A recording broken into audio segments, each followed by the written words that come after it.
Wonderful Thanksgiving and ate enough turkey and now ready to do your exercise before Christmas. Mr. Jenkins, please take the roll.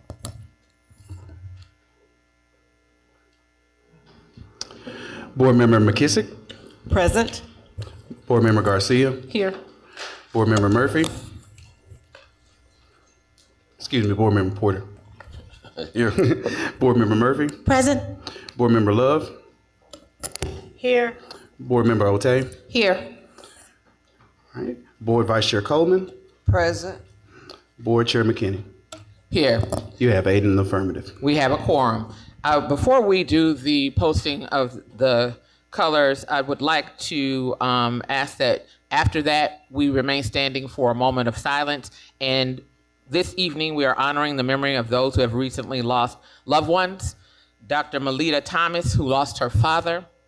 Dr. Lori Meeks, who lost her father. Mrs. Kimmy Ingram, who lost her mother. So would you please stand for the posting of the colors?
Please be seated. I would be remiss not to acknowledge that this is Wooddale High School today with the posting of the colors.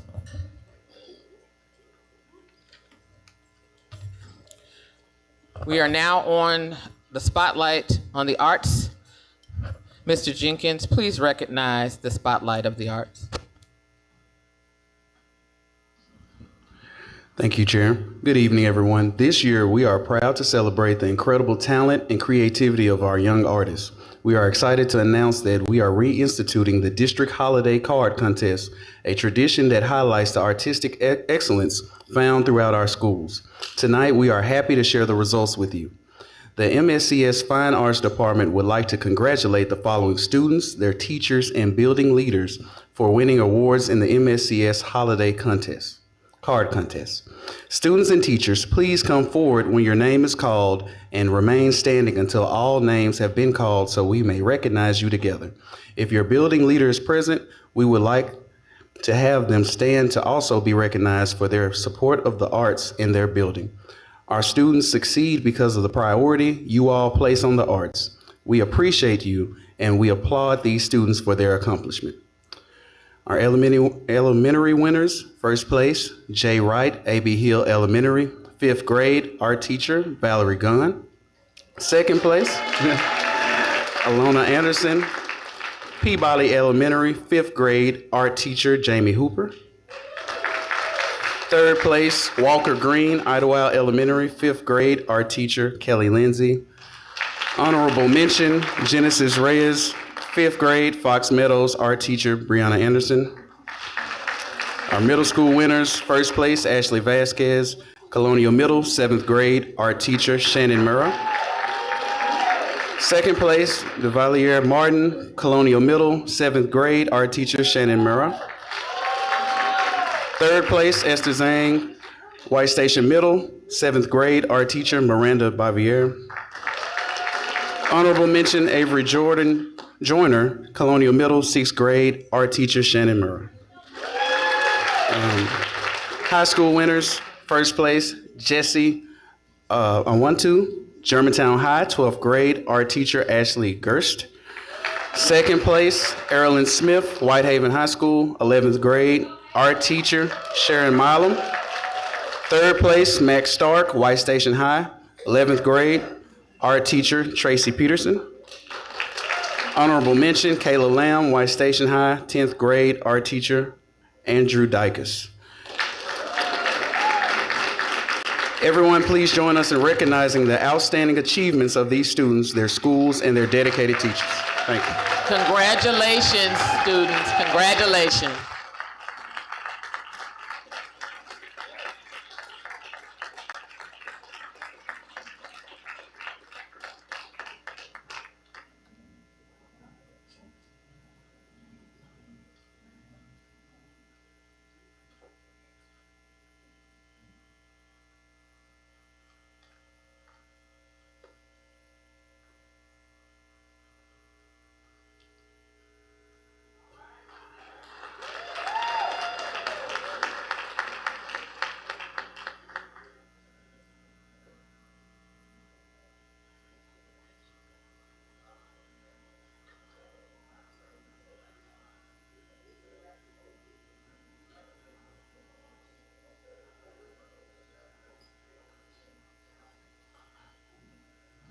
Next, we want to highlight and congratulate our district choral programs that have participated in the All Southwest Tennessee Senior and Junior High Honor Choir auditions, rehearsals, and a cumulative concert. Of the 440 musicians selected from participating Shelby County public, municipal, private, and charter schools, MSCS has a total of 116 students. We have 76 in the senior high honor choir and 40 in the junior high honor choirs. These students represent the following programs: Central High, Ontario's Woodland; Colonial Middle, Sherry Miles; Cordova High, Adrian Macklin; Cordova Middle, Jordan Smith; Douglas High, Queen McLean; Germantown High, Rosalind Lake; John P. Freeman, Marcus King; Overton High, Quentin Rayford; Ridgeway High, Brianka Kimbrough; Ridgeway Middle, Kennedy Dickens; Snowden Middle, Deja McNeil; Southwind High, Dre Pinson; Whitehaven High, Greer Williams; White Station High, Daniel Massey; White Station Middle, Caroline Phillips Burke. Now we will hear from the combined schools of the Senior High Honor Choir performing Mark Butler's Sign of the Judgment.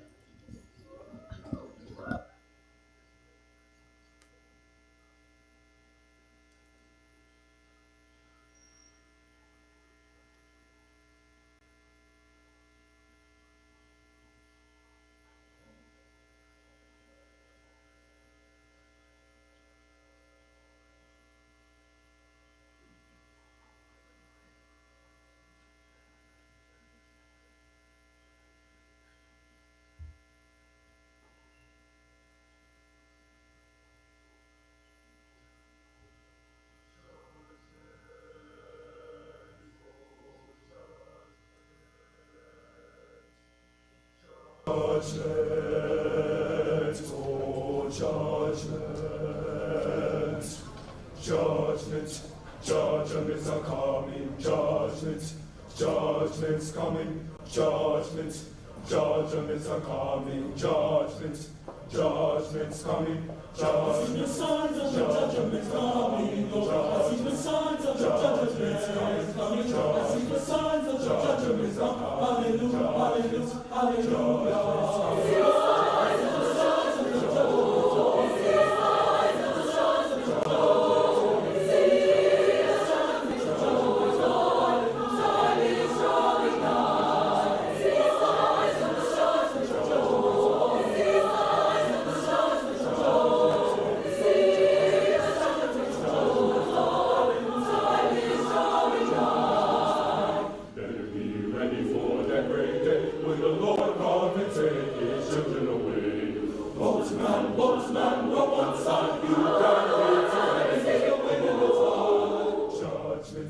Judgments are coming, judgments, judgments coming.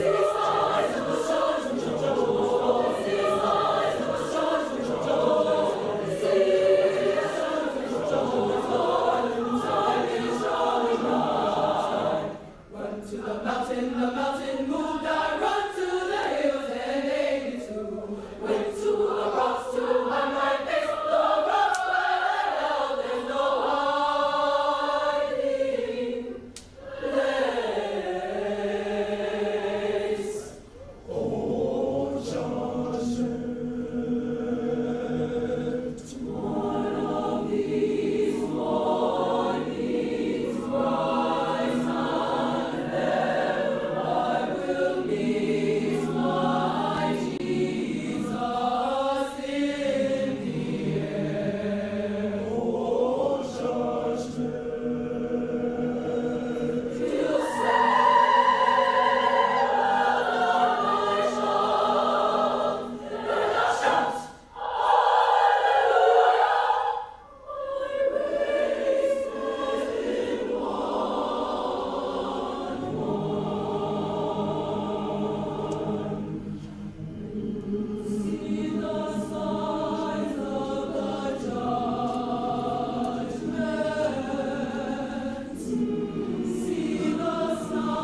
Judgments are coming, judgments, judgments coming, judgments, judgments are coming, hallelujah.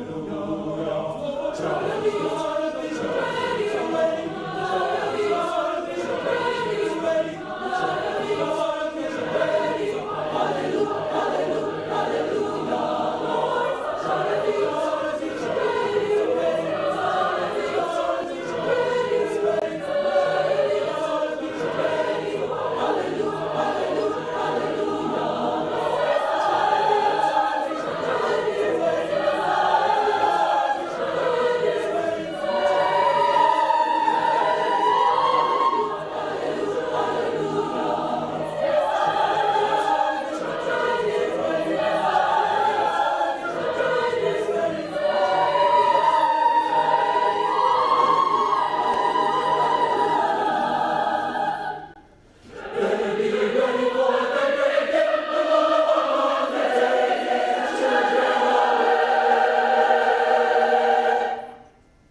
Rosalind Lake. Oh, Germantown. Dre Pinson, Southwind High School. Quentin Rayford, Overton High School. Ontarius Woodland Central High School. Adrian Macklin, Cordova High School.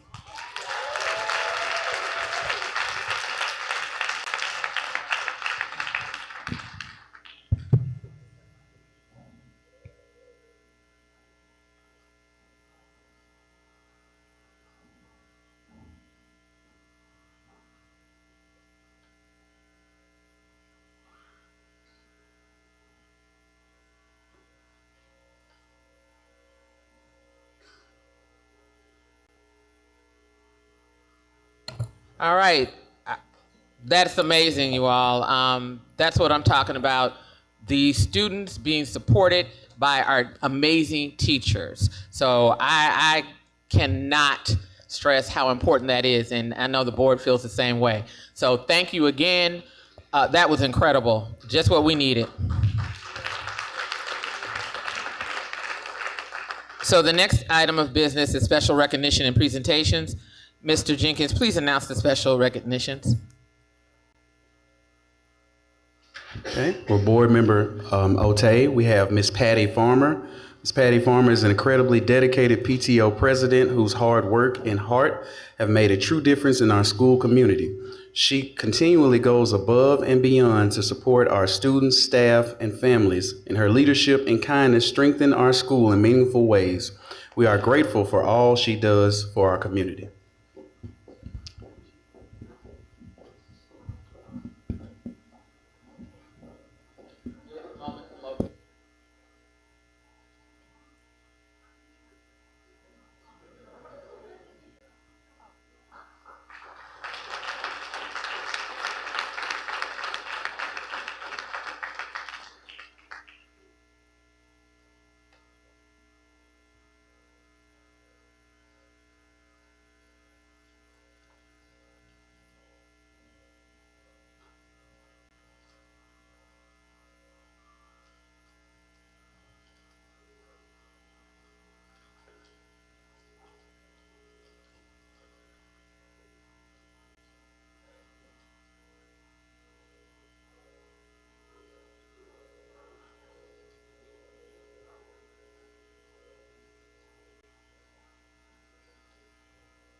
Okay. Next, we have Hope in Him Mentorship Program.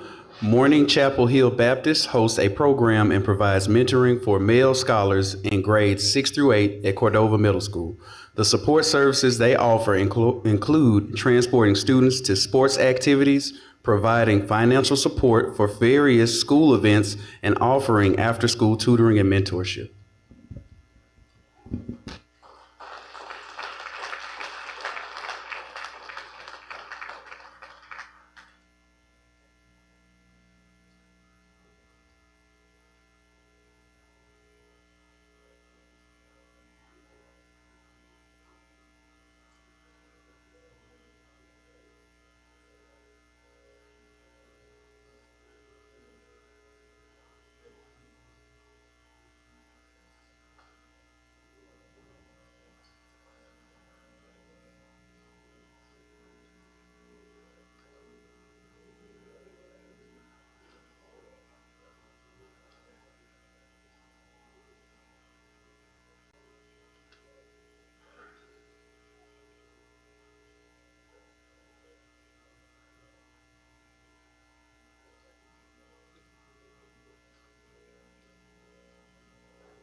Board members, if you would, please remain in place.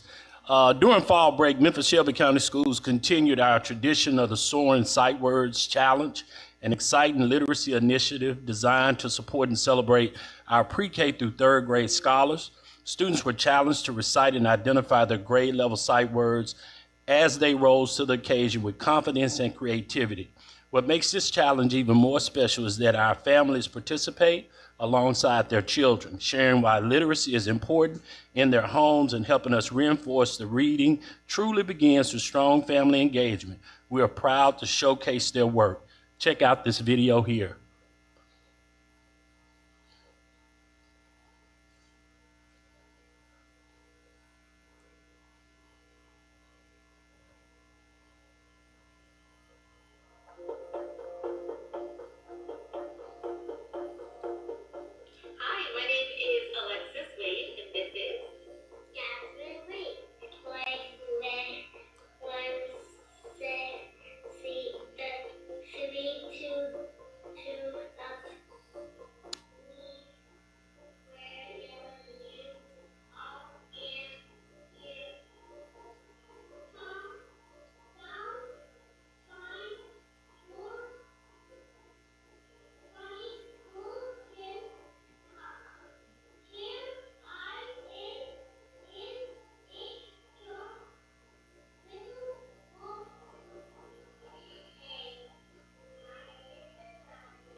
All right.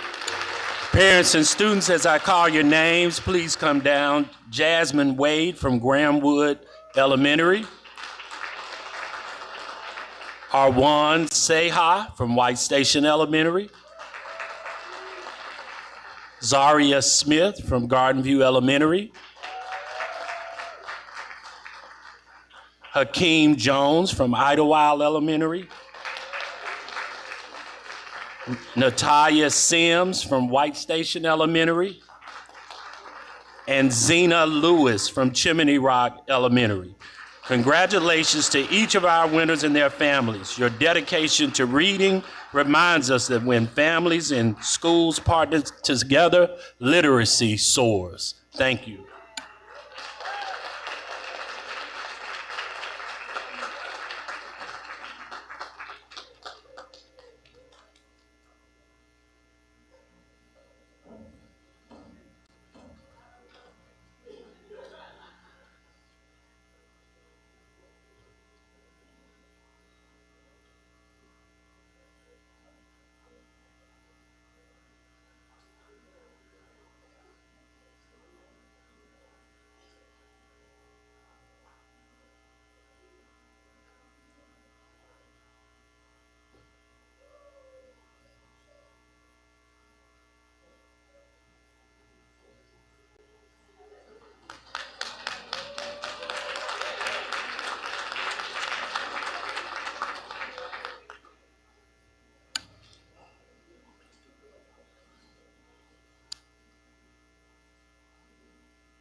In 24-25, Memphis-Shelby County Schools earned an advancing designation from the Tennessee Department of Education. This is the second highest designation possible for school districts. The score used to determine this designation placed the district in the middle third of all school districts in the state. I want to first say congratulations. MSCS continues to grow forward, driven by purpose, rooted in belief, and focused on outcomes for students.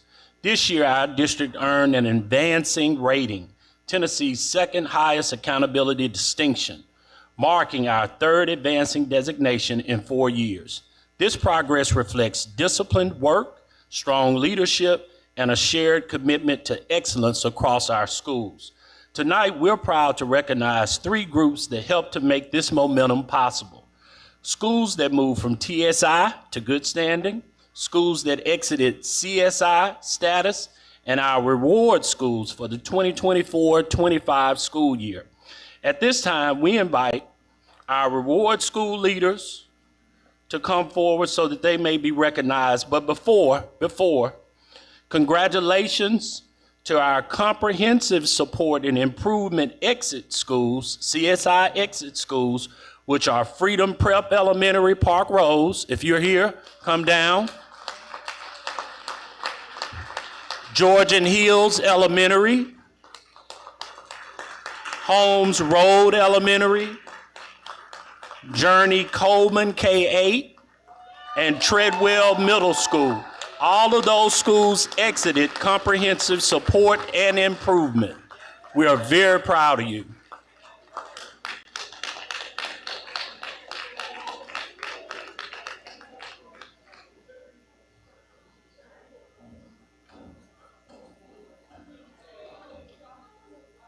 We want to do our CSI schools first. CSI first. CSI first. Come on down. CSI.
Next, congratulations to our schools that moved from targeted support and improvement, TSI, to good standing. Those schools are Bell Forest Community School, Circles of Success Learning Academy, Cromwell Elementary, Downtown Elementary, Cape Bond Elementary, Keystone Elementary, Memphis Merit Academy, Memphis School of Excellence Elementary, Southern Avenue Charter School, and the Tresvant High School. Please come on down. Congratulations.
And last but not least, congratulations to our reward schools. As I call your name, please come down. Balmore Ridgeway Elementary, Brownsville Road Elementary, Cherokee Elementary, Chimney Rock Elementary, Compass Berclair, Compass Fraser, Compass Hickory Hill, Delano Elementary, Freedom Prep Mill Branch, Georgian Hills Middle, Germantown High, Hawkins Mill Elementary, Jackson Elementary, Journeys East Academy, Kingsbury Elementary, KIPP Memphis Collegiate Elementary, Maxine Smith STEAM Academy, Medical District High, MBA Hickory Hill Elementary, MBA Hickory Hill Middle, MBA Middle, Memphis Grizzly Prep, Memphis STEAM Academy, Middle College High, Oak Haven Elementary, Oakshire Elementary, Parkway Village Elementary, Perea Elementary School, Power Center Academy Elementary Southeast, Power Center Academy High School,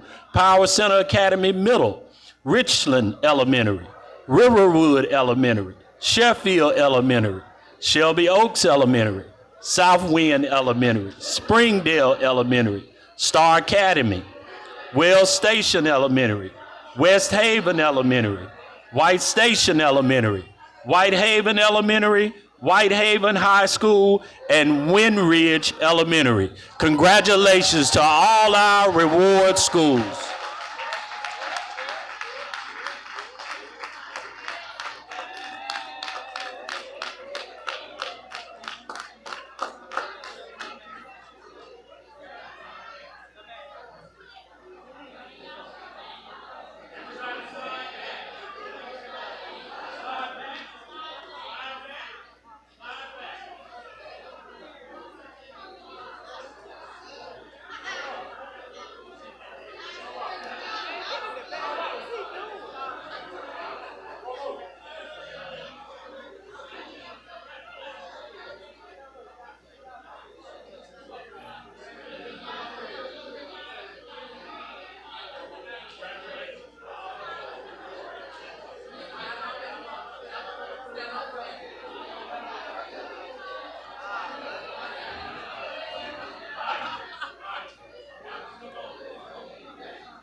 Board members, that's all. You can return to your seats.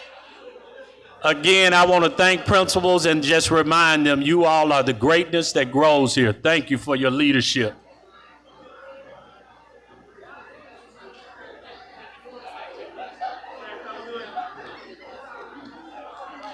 Hold on. When it gets.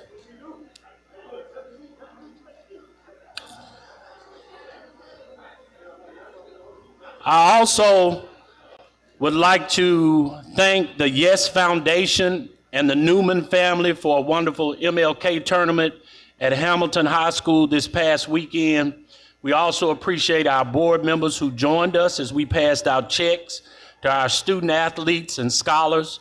Special thanks to Cigna, who was a sponsor, City of Memphis, and the Memphians for helping to make the weekend meaningful. We also enjoyed stopping by the Whitehaven tree lighting this weekend, and it was an honor to attend the naming ceremony for Reverend Matthews of New Hope at the Performing Arts Center at Fairleigh High School. He celebrated more than 56 years of service to the community and 35 years of working with Memphis City Schools. This is truly remarkable. I also want to thank our FACE department. As you all know, they've conducted several food pantries. I want to thank them and let them know I appreciate what they're doing to support our community. They also supported Operation Warm Hearts today. And again, thank you to everyone in the community who came out to support these events. There is so much greatness that grows right here in Memphis. Thank you. Thank you, Dr. Richmond. The next item of business is the approval of the agenda. Are there any amendments? Yes, Madam Chair, I'd like to add from the floor the 2025 LEA compliance report. Also the MOU, the Memorandum of Understanding with MSCA and TEA. Also, we'd like to add an item for Treadwell Middle School Kids First high dosage tutoring services for ELA and math. And last but not least, a donation acceptance from Service Master Facilities Maintenance for winter clothing, for our winter clothing initiative. They donated $20,000 today for our Operations Warm Heart. We'd like to add those items. All right, and I see Board Member Murphy. Yes, Madam Chair, I would like to pull item number 1321, the contract approval for ABM Industries Group. We're coming to that when we get to the consent agenda. Just remind me when we get there. I'd also like to add the resolution delegating authority to the superintendent to pursue and advance legislative proposals. Board members, these items were sent to you earlier today, and they will be uploaded once we have a vote. If there is no objection, the agenda will be approved by general consent.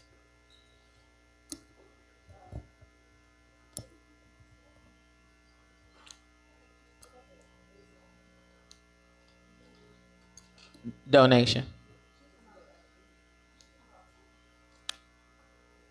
No. Okay. We can add them if there's no objection to adding them. When we add them, then if someone has questions, we can talk about it at that time. Okay. So is there any objection to adding this to the agenda? There being no objection, we'll approve by general consent. Mr. Jenkins, please. I need a motion to approve. No. Oh, general consent. I'm sorry. Mr. Jenkins, never mind. Thank you. The agenda is approved. Next on our agenda is the public comment. In accordance with state statute, the board shall reserve a period for public comment during business and special called meetings. Only those members of the public who submit public comment cards to the board chairman prior to the commencement of this meeting shall be permitted to address the board. Public comments will proceed in the order in which public comment cards are received. A sign-up sheet for public comment is available 30 minutes prior to each applicable meeting and will be closed at the start of the meeting.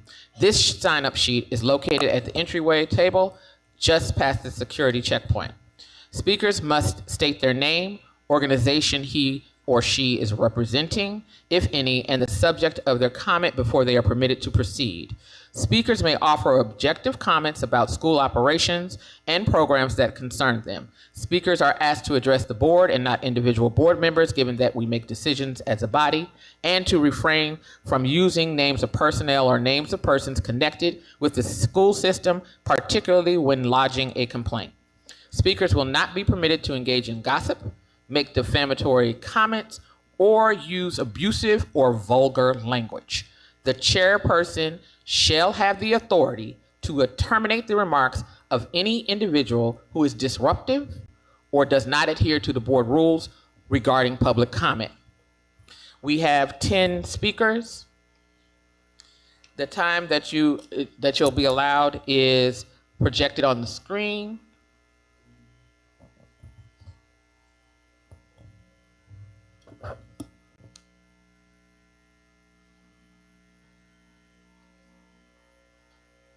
All right, that'll be a minute and a half.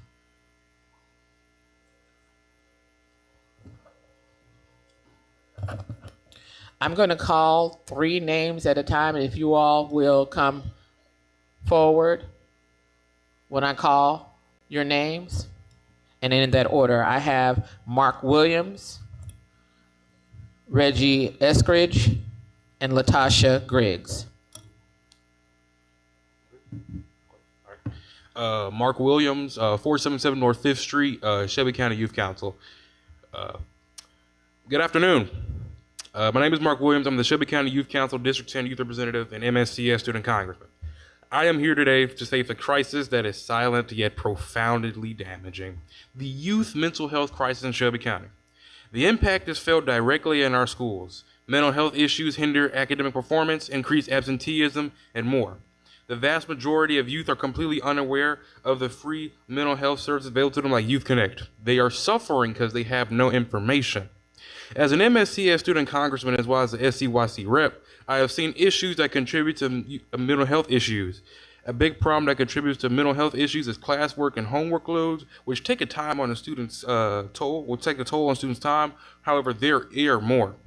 MSCS has been making strides towards youth mental health. Credit is due where credit is due. A great and bold step is the Youth Mental Health Council. However, more action is needed. Our youth are suffering right now and need support at a critical time. My call to action is simple and powerful. Take notice of these issues and work with groups such as SCYC and other groups that are committed to solving this youth mental health crisis in Shelby County. Now is the time to have intergenerational collaboration and commitment across the board so that our youth can prosper. Thank you.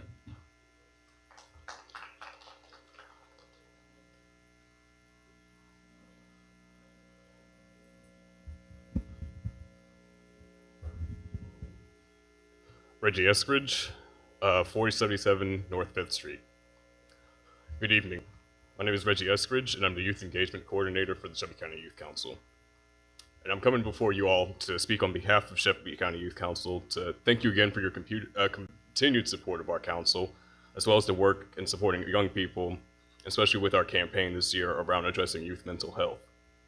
Over the course of this semester, our youth council members have been able to gather responses from over 235 Shelby County youth to learn more about the youth mental health landscape from their perspectives. We have then analyzed those responses along with data that was gathered by community partners and stakeholders, such as Alliance and Youth Connect within the Youth and Family Resource Center. Mark, who just spoke, shared with you just some of our findings. In order to find out more details about the work that we've done, I would like to invite you to our Youth Power Showcase, which will be on December 18th from 4:30 to 6:30, where there, Shelby County Youth Council, along with many other youth councils and other youth groups, will be showcasing the results of the work that they've been working on this entire semester in far greater detail. And it'll be open to the public, where community members as well as elected officials will be able to see the different work that many of our brilliant minds have been able to put together. Thank you for your time, and I hope that you'll be able to hear more about our campaign at the Youth Power Showcase.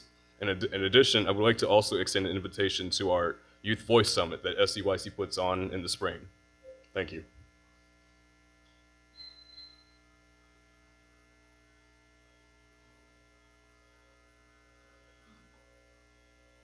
Good afternoon. My name is Latasha Greaves. My address is 1531 Sub.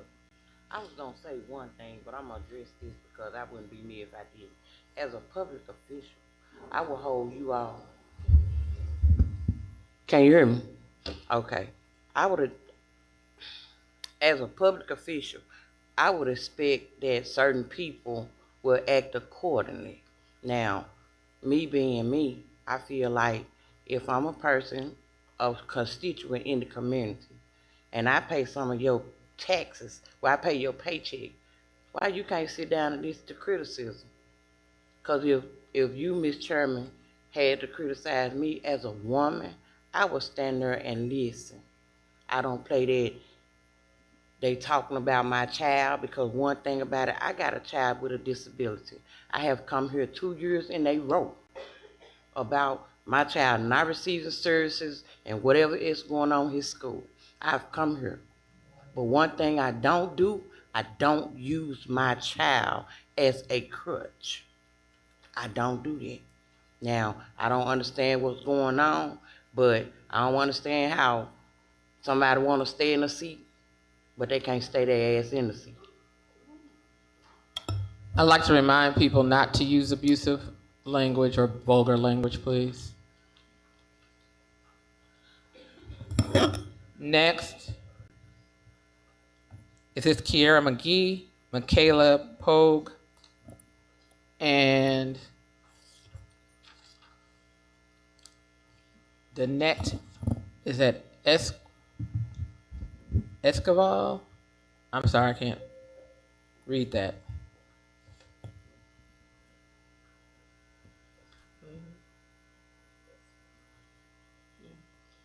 Esquire. Is it Danette Esquire? Hopefully she'll come. Okay. Go ahead.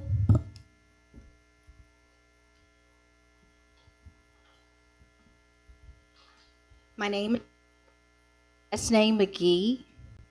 My address is 120 Codwell Avenue.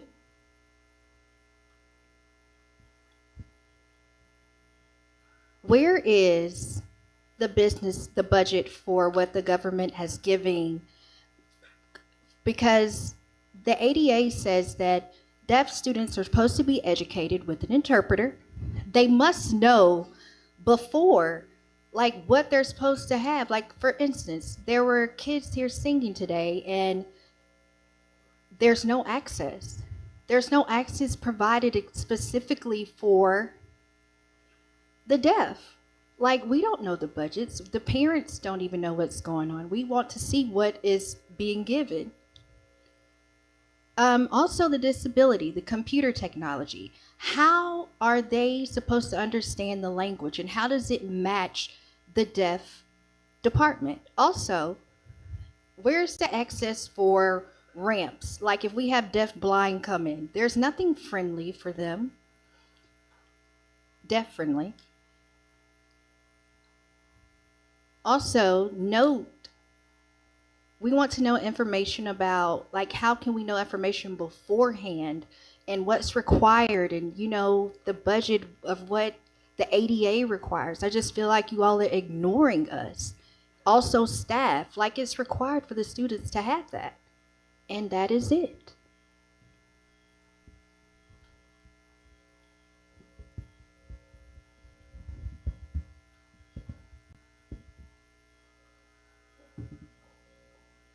Michaela Pogue, 2737 Cape Bon Road. I've been a member of my school's student council for all 3 years I've been in middle school. In those 3 years, I've gained experiences and memories I will never forget. 2 weeks ago, my council and I hosted a regional workshop we had been planning for months. And on that long-awaited day, I walked up on stage and worked to help manage over 300 kids who came from schools, private and public, coming from miles away, for over 3 hours of friendship, learning, and inspiration, with fun that topped it all. Seeing it all come together reminded me why I chose student leadership. Leading to me isn't just titles and ribbons, but a chance for me to do things I could have never dreamed of doing before. I know personally how my student council has shaped kids into confident and thoughtful leaders, not just in their own school, but our district and across our state. Because leading is the most versatile tool in my toolbox, and one I hope to pass on before the end of this year. I feel that the more kids that are able to experience what I did, the more impactful leaders we will have in the future. Thank you for listening to me today. Have a good evening.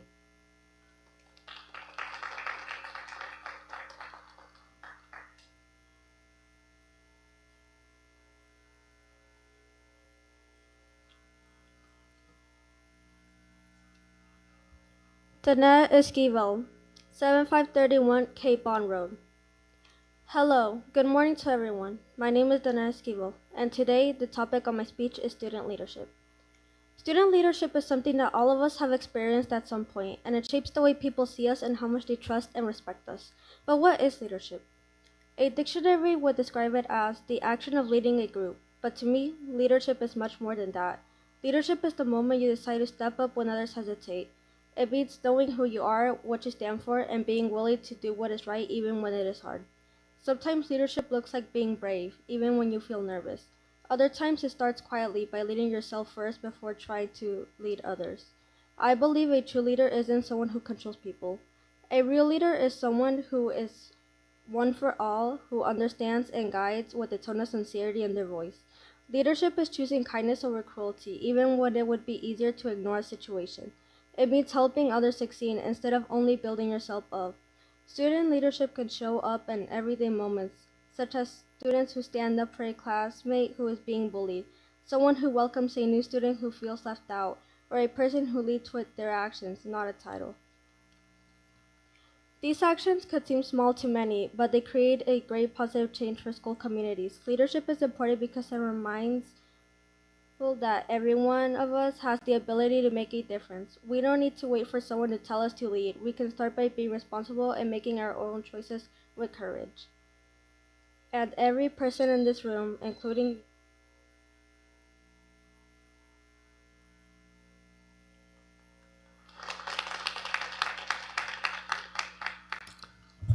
I'm going to go ahead and call up the last four. Maud Beans, Bishop Charles Lampkin, Elizabeth Marable, and Sola Adeye.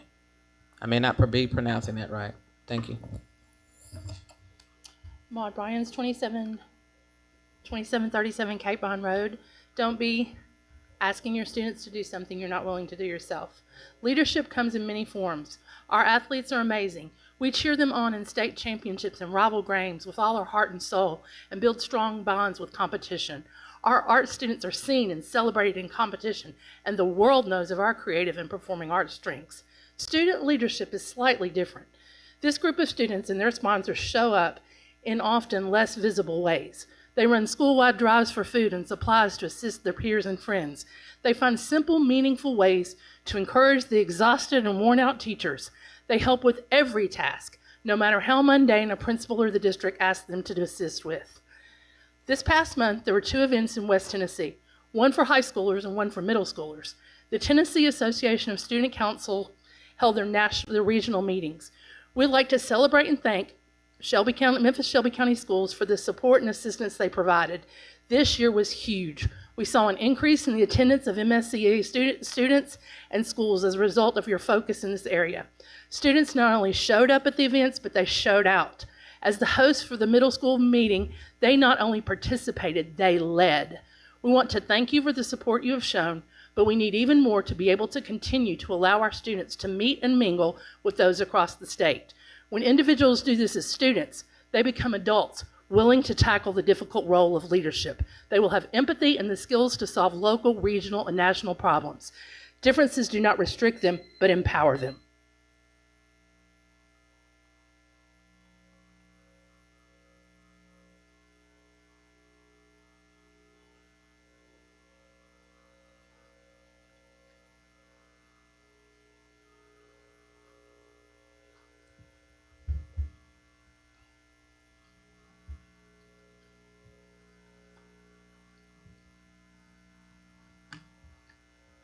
Need a little support now because these eyes are not working the way they used to be.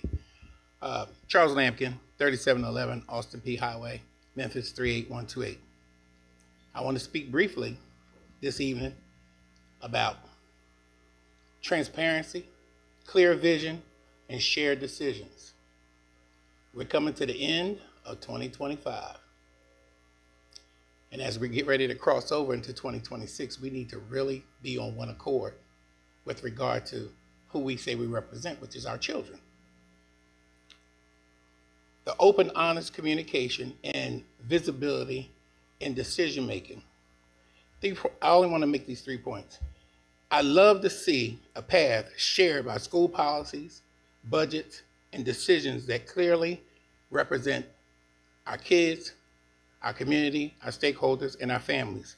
Continue to engage in clear forums where parents are able to understand what's going on and then give their opinion, just an opinion, as to what they think would help this clear vision to go forward. And last but not least, engaging them and putting yourselves in a position of accessibility so that when they reach out to board members and our superintendent, they will get a timely response. I think if we just try that, then that makes Amos 3:3 what it says. How can two walk together except they be in agreement? There is power in agreement. Have a blessed one.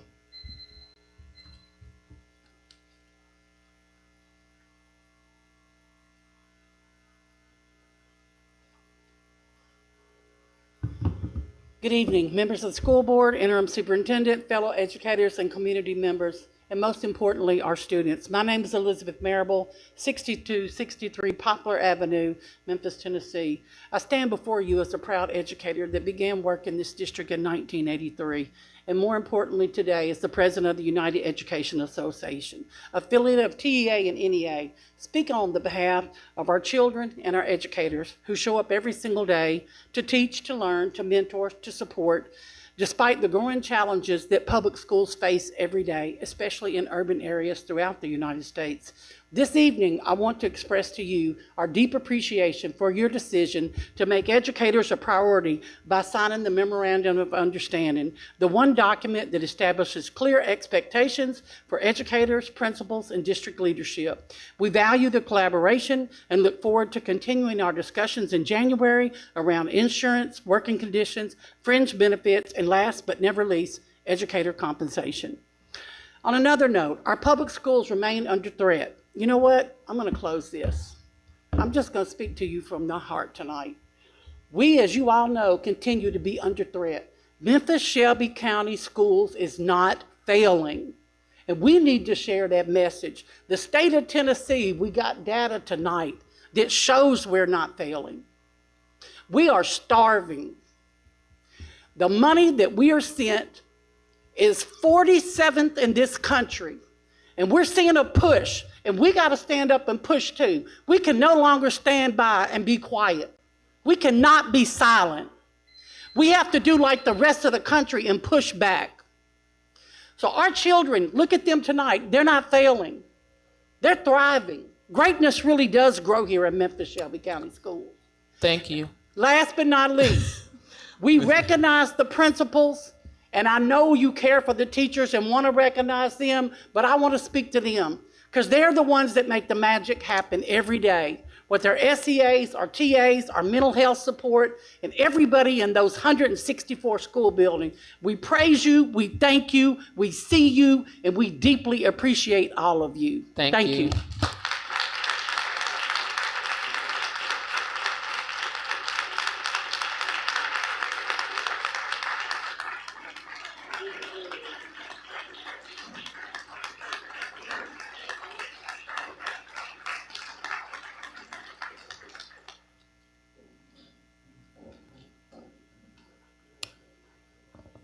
We have it, Sola.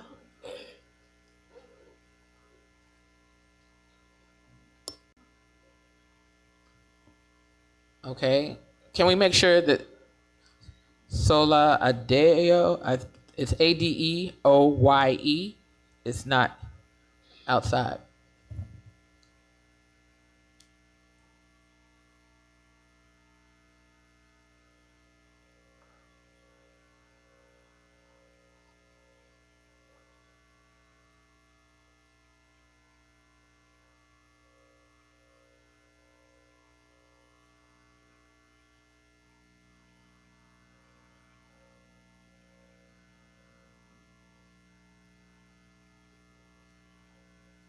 All right, we're going to move on to the next item, approval of minutes of the previous meeting. So we have approval, 8.1, approval of the minutes of the October 21st, 2025 work session meeting. They have been distributed and placed on board docs for public viewing. Are there any corrections to the October 21st, 2025 work session minutes? There being no corrections to the October 21st, 2025 work session minutes, may we approve the minutes as distributed by general consent? Seeing no objection, we approve them by general consent. We'll move on to 8.2, which is the approval of the minutes for October 28th, 2025 regular business meeting. They have been distributed and placed on the Memphis-Shelby County Schools board docs for public viewing. Are there any corrections to the October 28th, 2025 regular business meeting minutes? There being no corrections to the October 28th, 2025 regular business meeting minutes, may we approve the minutes as distributed by general consent? Seeing general consent, we will move on. Those are approved. We will move on to the next item of business. 8.3, approval of the minutes of the November 18th, 2025 work session meeting. The minutes for that meeting have been distributed and placed on the Memphis-Shelby County School Board docs for public viewing. Are there any corrections to the November 18th, 2025 work session minutes? There being no corrections to the November 18th, 2025 work session minutes, may we approve the minutes as distributed by general consent? There being no objection, the November 18th, 2025 work session minutes are approved as distributed by general consent. The next item of business is approval of the minutes of the November 18th, 2025 special call meeting. Those were also distributed and placed on the Memphis-Shelby County Schools board docs for public viewing. Are there any corrections to the November 18th, 2025 special call meeting minutes? There being no corrections to the November 18th, 2025 special call minutes, may we approve the minutes as distributed by general consent? There being no objection, the November 18th, 2025 special call meeting minutes are approved and distributed by general consent.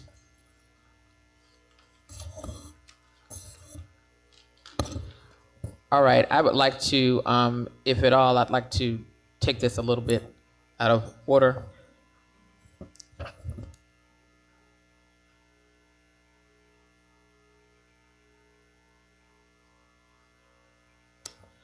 If there are no objections, under item 10, board chair's report, we'll do this one thing and then we'll move back to the superintendent's recognition of grants and gifts. You don't have, okay. Well, you don't have any? All right, then we'll move to reports. Please join me in wishing board Superintendent has informed, and I'm stating for the record, that there are no recognitions of grants, gifts, and donations. Yes, correct, Madam Chair. Thank you. Then we will move to 10, Board Chair's report. Please join me in wishing Board Vice Chair Joyce Coleman a happy early birthday. Her birthday is on December 14th.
So could you please join us in serenading Vice Chair Joyce Coleman with a happy birthday. Board Member Murphy, can you lead us off, please? Mr. Schultz not here. Happy birthday to you. Happy birthday to you. Happy birthday, dear Joyce, because it's your birthday and we doing it early. Happy birthday to you.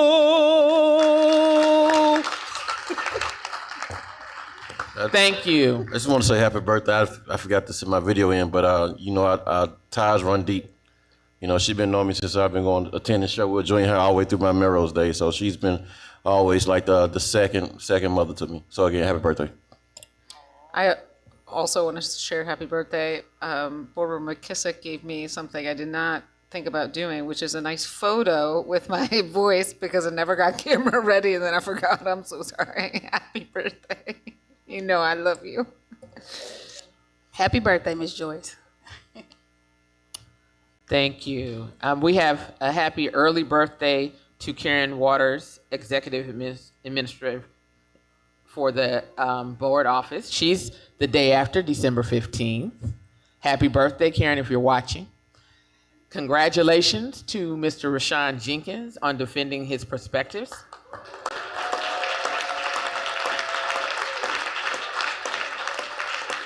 Mr. Jenkins will soon be Dr. Jenkins.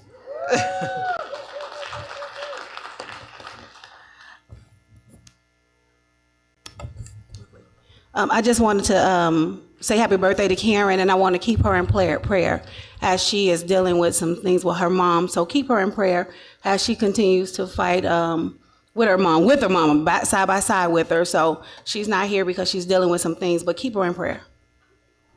Thank you. Moving to the next thing, I know that Dr. Richmond said this, talked about the MLK tournament this past weekend, but I wanted to on behalf of the board, extend our gratitude and recognition to the YES organization, which stands for Youth Engineered Success, and the Robert Newman family for hosting the 54th MLK Invitational Basketball Tournament. I think that is a half a century. 54th, y'all, 54th. It was at Hamilton High School. For more than a half a century, this event has highlighted the athletic and academic excellence of middle and high school girls and boys across MSCS and beyond. In partnership with Cigna, more than $25,000 was awarded to participating youth, including $1,000 scholarships for 23 high school students. Scholar athletes boasted GPAs of up to 5.0 and ACT scores ranging from the mid-20s to a 32. I think we had two 32s. Congratulations and thank you.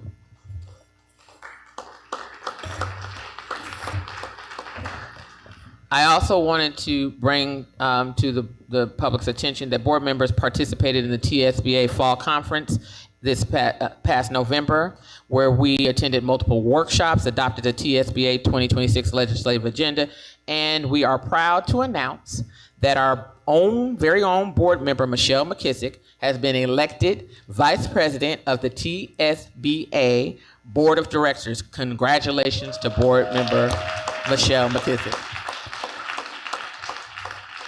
Michelle, are you, you're gonna be a first soon, correct? I'm currently a first as You're I make currently my a way first. up the officer ranks. So we'll see if it gets to the big one. So. Okay, all right. Thank there you. we got a first sitting on the board.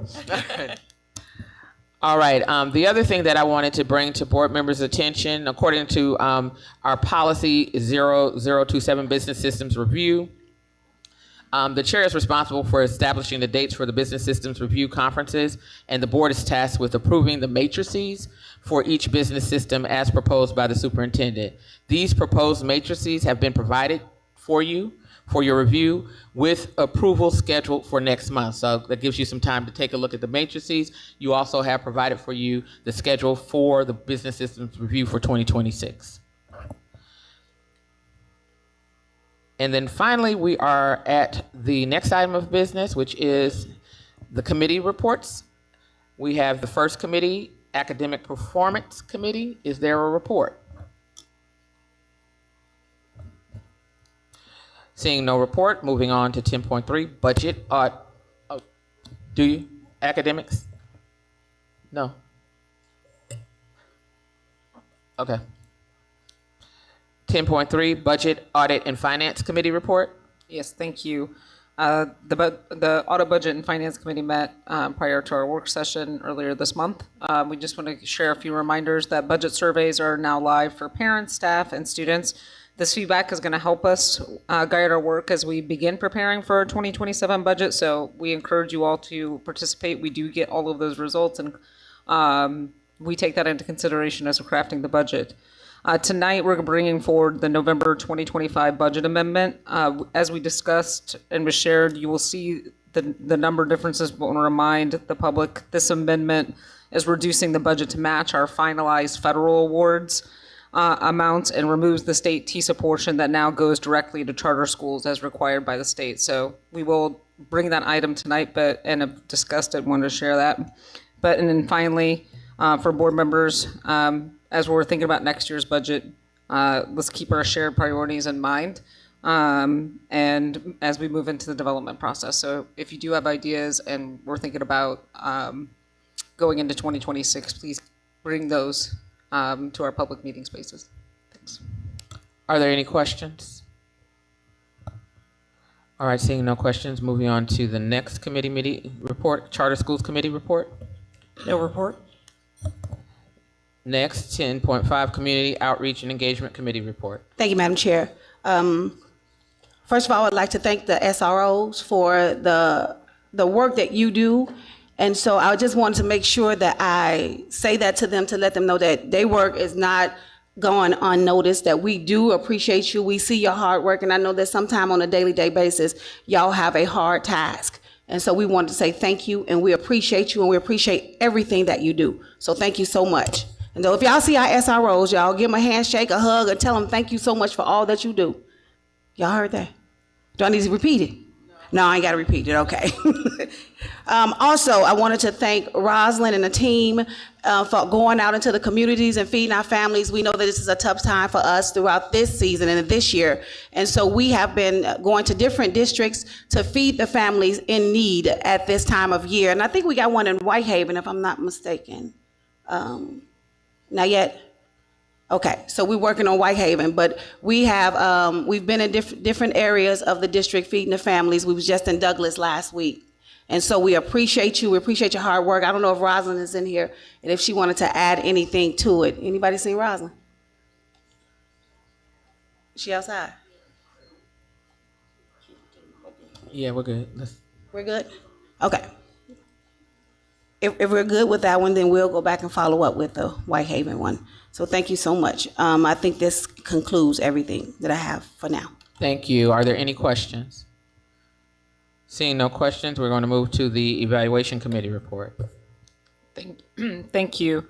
Just want to share with the public and particularly our employees, we have a superintendent informal review timeline we discussed earlier this month. We're actually in midway through that timeline. We're in week 4, so December 1st through the 5th. This Friday, teachers, principals, and central office staff, you have the opportunity to provide anonymous survey feedback to us as part of, to be considered as, and taken into consideration by the board for the requested informal review for interim Dr. Richmond.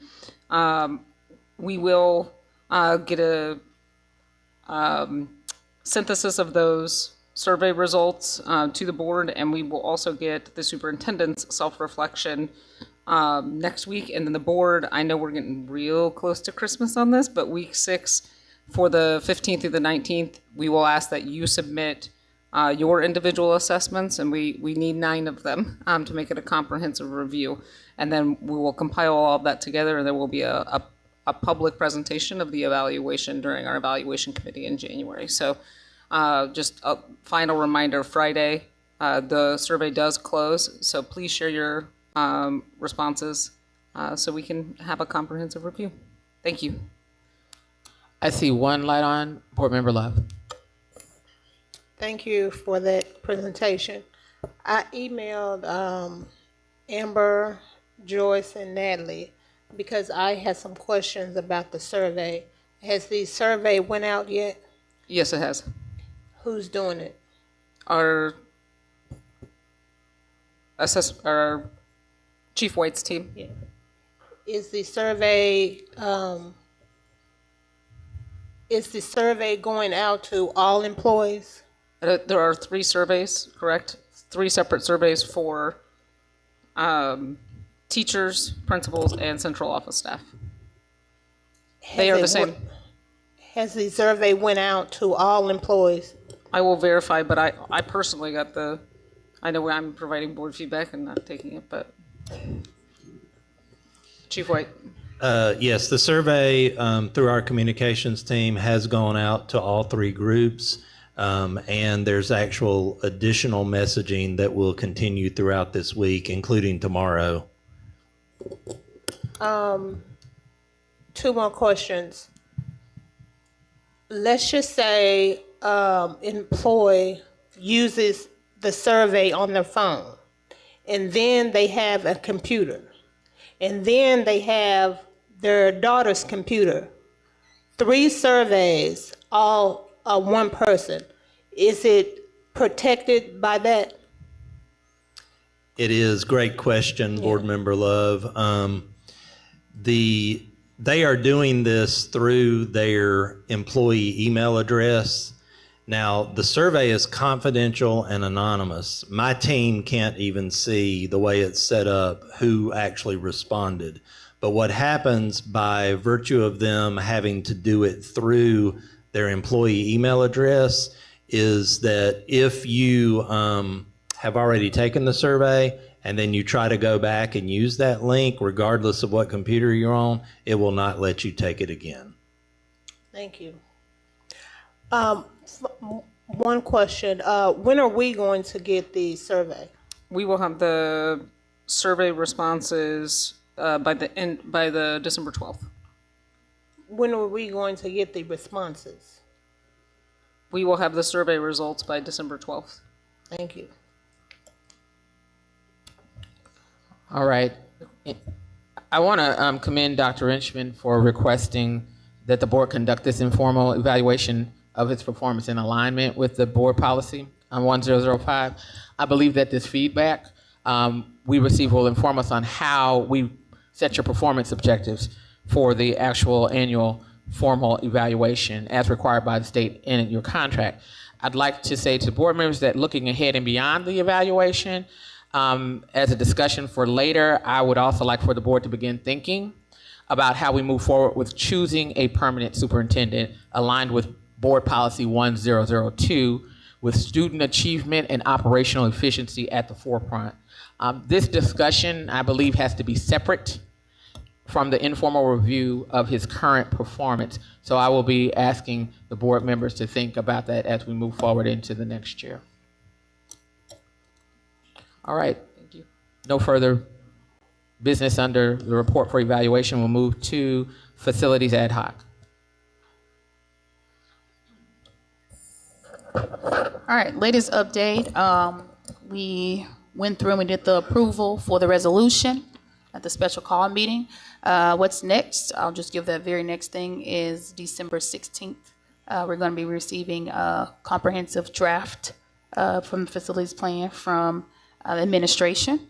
Was there, if you wanted to give a quick overview of the last few meetings that you had, Dr. Richmond, the schools.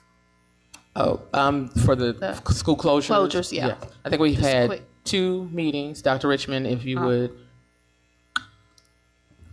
Yes, ma'am. We've had 2 of our repurposed consolidation meetings, and I think those meetings will conclude on tomorrow, not conclude, but resume on tomorrow at Lucy. Thank you, Dr. Richmond. Awesome. Yep, so we'll be getting that comprehensive plan from you on December 16th, and that'll be a draft. Any questions? Board Member Love? No? Okay, no questions. Seeing no questions, we'll move on to the next thing, which is 10.8, Policy, Governance, and Legislation Committee Report. Katie Bailey present, do a presentation on a lobbyist firm. Thank you, Ms. Bailey. Good evening, and thank you for having me. My name is Katie Lane Bailey. I am an attorney at Holland & Knight, formerly Waller. I'm a partner in our Nashville office, and I run our state government relations team. Going into the 2026 legislative session, we thought it would be useful to just be available for a quick reminder of who our team is. Presentation is aggressive. I think I have just a handful of remarks, and then I want to open up some discussion if you've got questions. But again, we are grateful for the opportunity to work alongside the district and to be an extension of you all at the legislature in Nashville. Your team consists of Annie Beckstrom, Mac Cooper, Max Johnson, James Weaver, and recently Chase Engel, who we hired from the House Majority Leader William Lamberth. He was his Chief Policy Advisor and started with us 2 weeks ago. We began our representation of the district in December of 2023. At that point, it was supplemental to your primary representation, who was not at my firm. We were Waller, as a reminder to you all. We were Waller, Lanston, Dorchen, Davis until March of 2023. And we became a part of Holland & Knight in a combination then. We began our representation of the district in a supplemental capacity and recently transitioned this past January to your primary representation at the legislature. Our goals, just to overview our goals, because I acknowledge you all were not all of you were a part of our interview process, but our goals are, like I stated earlier, to be an extension of the district, to represent the unified voice. I'm going to slightly deviate from the remarks that I have prepared, because as I've sat here tonight and witnessed the wonderful things that you all are doing and the pride that I see in each of you as board members and each of these audience members, those are the things that we want to present on behalf of the district before the 132 legislators in Nashville. The district is doing wonderful things, and it seems that in the 2 hours and 58 minutes that it takes to get from here to the legislature, a lot of that is forgotten. And so our goal for you, and we made significant progress this year and will continue to do so as our relationship strengthens. Things, like all things, I think it will get better with time, but our goal for you is to create partnerships among the district with other like-minded stakeholders, so that we are grouped in with those who are impacted similarly. We work alongside organizations like TOSS, TSBA, TEA, PET, and we try to find where we can agree with stakeholders and policymakers. We are your voice on policy initiatives. We are your voice on policy priorities, legislative initiatives. But our goal, particularly as we transition into this next legislative session, is to highlight the progress that the district is making. Just here tonight, I've made notes, my paper. I don't know if you can see this, but these are all green. All this green is my handwriting that I'm going to follow up with Justin and Dr. Richmond and Maria, because these are the things that I think need to be shared at the legislature more consistently and more emphatically. Student achievement, operational efficiencies, the repurpose consolidation. The district has plenty to be proud of, and we take seriously our opportunity to share that more publicly on your behalf. Tonight's display of the talent in the arts, I mean, that they should come to the legislature and sing when the legislature convenes in January. I live right down the street from Independence High School, and I know that you all athletically put a hurting on Independence High School not long ago. Those are the things that should be, and I say that with all due respect. My son's best friend's mom is the principal of Independence High School, so we are loyal to Independence Eagles, but I know that you all have so much talent, and as a district you're doing so much good. And I could sit here and, talk about all the things we expect at the legislature come January, which are, the obvious, right? The things, if you read a newspaper, you're going to read about: workforce development, CTE, flexibility and innovations with licensure, school days, testing flexibility, evaluation reconsiderations. The speaker was recently quoted as saying he wants to consider and evaluate the possibility of an associate's degree to get more teachers in the classroom, to help address some of the pipeline issues, expansion of vouchers through additional budget appropriations. Those are all things that we expect. Those are all things that your 5 team members, my team, conversations that we engage in on your behalf. But I wanted to personally applaud you all for the work that you're doing, for the progress that you're making, for the wonderful things that your students and your teachers and your staff are accomplishing. And those are the things that we think should be highlighted on your behalf at the legislature. I think we're naive to think that there's not always room for progress for everybody, for all of us.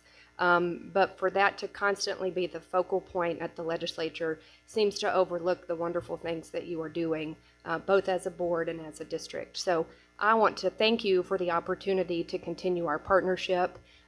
We are at least partners until September of 2026, when you get to reconsider our partnership, but I hope that we serve you very well.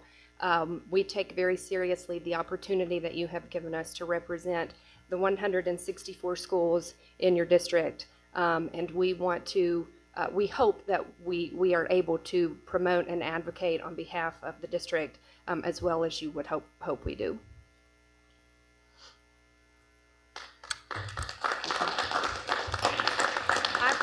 To even I see 2 questions. Oh, yes, ma'am. And go ahead. Yeah, Love, and then board. Thank you for your presentation. What can we as the district do to get our story told to you and others? I think engaging with legislators should be a priority, and it is significantly important. And obviously the delegation matters. The Shelby County delegation matters. But any opportunity that you have to participate and engage with legislators outside of the delegation. There are 99 House members and 33 Senate members, and only a handful of those come from Memphis and Shelby County. And so we certainly don't mean to imply that we don't prioritize the delegation at the legislature, because we those relationships and that support is invaluable. But they know your story.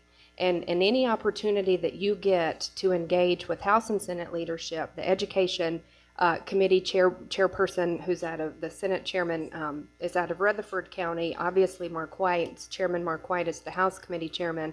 So any opportunity that you all have to engage with legislators and policymakers in a positive way outside of the delegation helps to promote that story. Thank you. One thing I failed to mention, I got so excited about being up here that I didn't even really properly introduce myself. I started in 2007. This will be my 19th legislative session. My two new best friends asked how that could be since I was only 25. But I developed a passion for education policy when I served as the House Research Analyst, or the Research Analyst for the House Education Committee, and from 2000. I've been sitting here trying to think. I think it was 10, 11, and 12, but it might have been 9, 10, 11, and 12 when Speaker Beth Harwell was the speaker and Richard Montgomery out of East Tennessee was the chairman. And back then it was a 24-member committee with 2 subcommittees, K-12 and higher ed. And so I got exposed to everything from early childhood to higher ed, and think the work that you all do is potentially the most valuable work that we see across the state. Thank you. I have Board Member Porter, McKissick, and then Ote. But again, thank you for the presentation. Thank you for coming down. And Commissioner Love, she asked the question, but yeah, I do think we need to tell a better story, because it's been a long political year that we've gone through, and so oftentimes, for myself, I feel like we didn't have any representation up there. So again, thank you for the presentation. I do look forward to a stronger collaboration. It's going to take all of us. It's going to take you guys, communication. It's going to take interim superintendent to when asked questions to advocate for the board as well. And so it's going to take everybody to continue to tell the story. But again, thank you for the presentation again. Looking forward to for a stronger collaboration again. Thank you. Thank you for having me. Madam Chair, if I may. Okay. Hi, Katie. Hi. Michelle McKissick. Yes, ma'am. I recall meeting you, I guess, a little over a year ago, It was. and I saw you in action. So I am thrilled that you are now officially representing MSCS in Nashville. And like my colleagues, I look forward to working with you, to go out and just kind of spread the good news. There's a lot of good news happening within MSCS, and it's just good to have that fresh perspective and fresh voice to help us share that with those nationals. I just want to say thank you, and it's good to see you again. Thank you, and congratulations to you on your TSBA election. Thank you.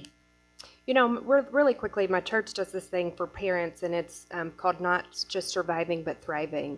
And I think perhaps the last year there was an element of survival, and I think we're transitioning into thriving, because I think it's evident tonight that the district is doing a lot of really wonderful things. There were words that came to my mind, calmness, collaboration, stability. Those are all things that the legislature doesn't see, and I take it very seriously to promote that. And my team, obviously I'm speaking on behalf of my team who couldn't all be here tonight, but we take very seriously the responsibility that you have given us to promote that at the legislature on your behalf.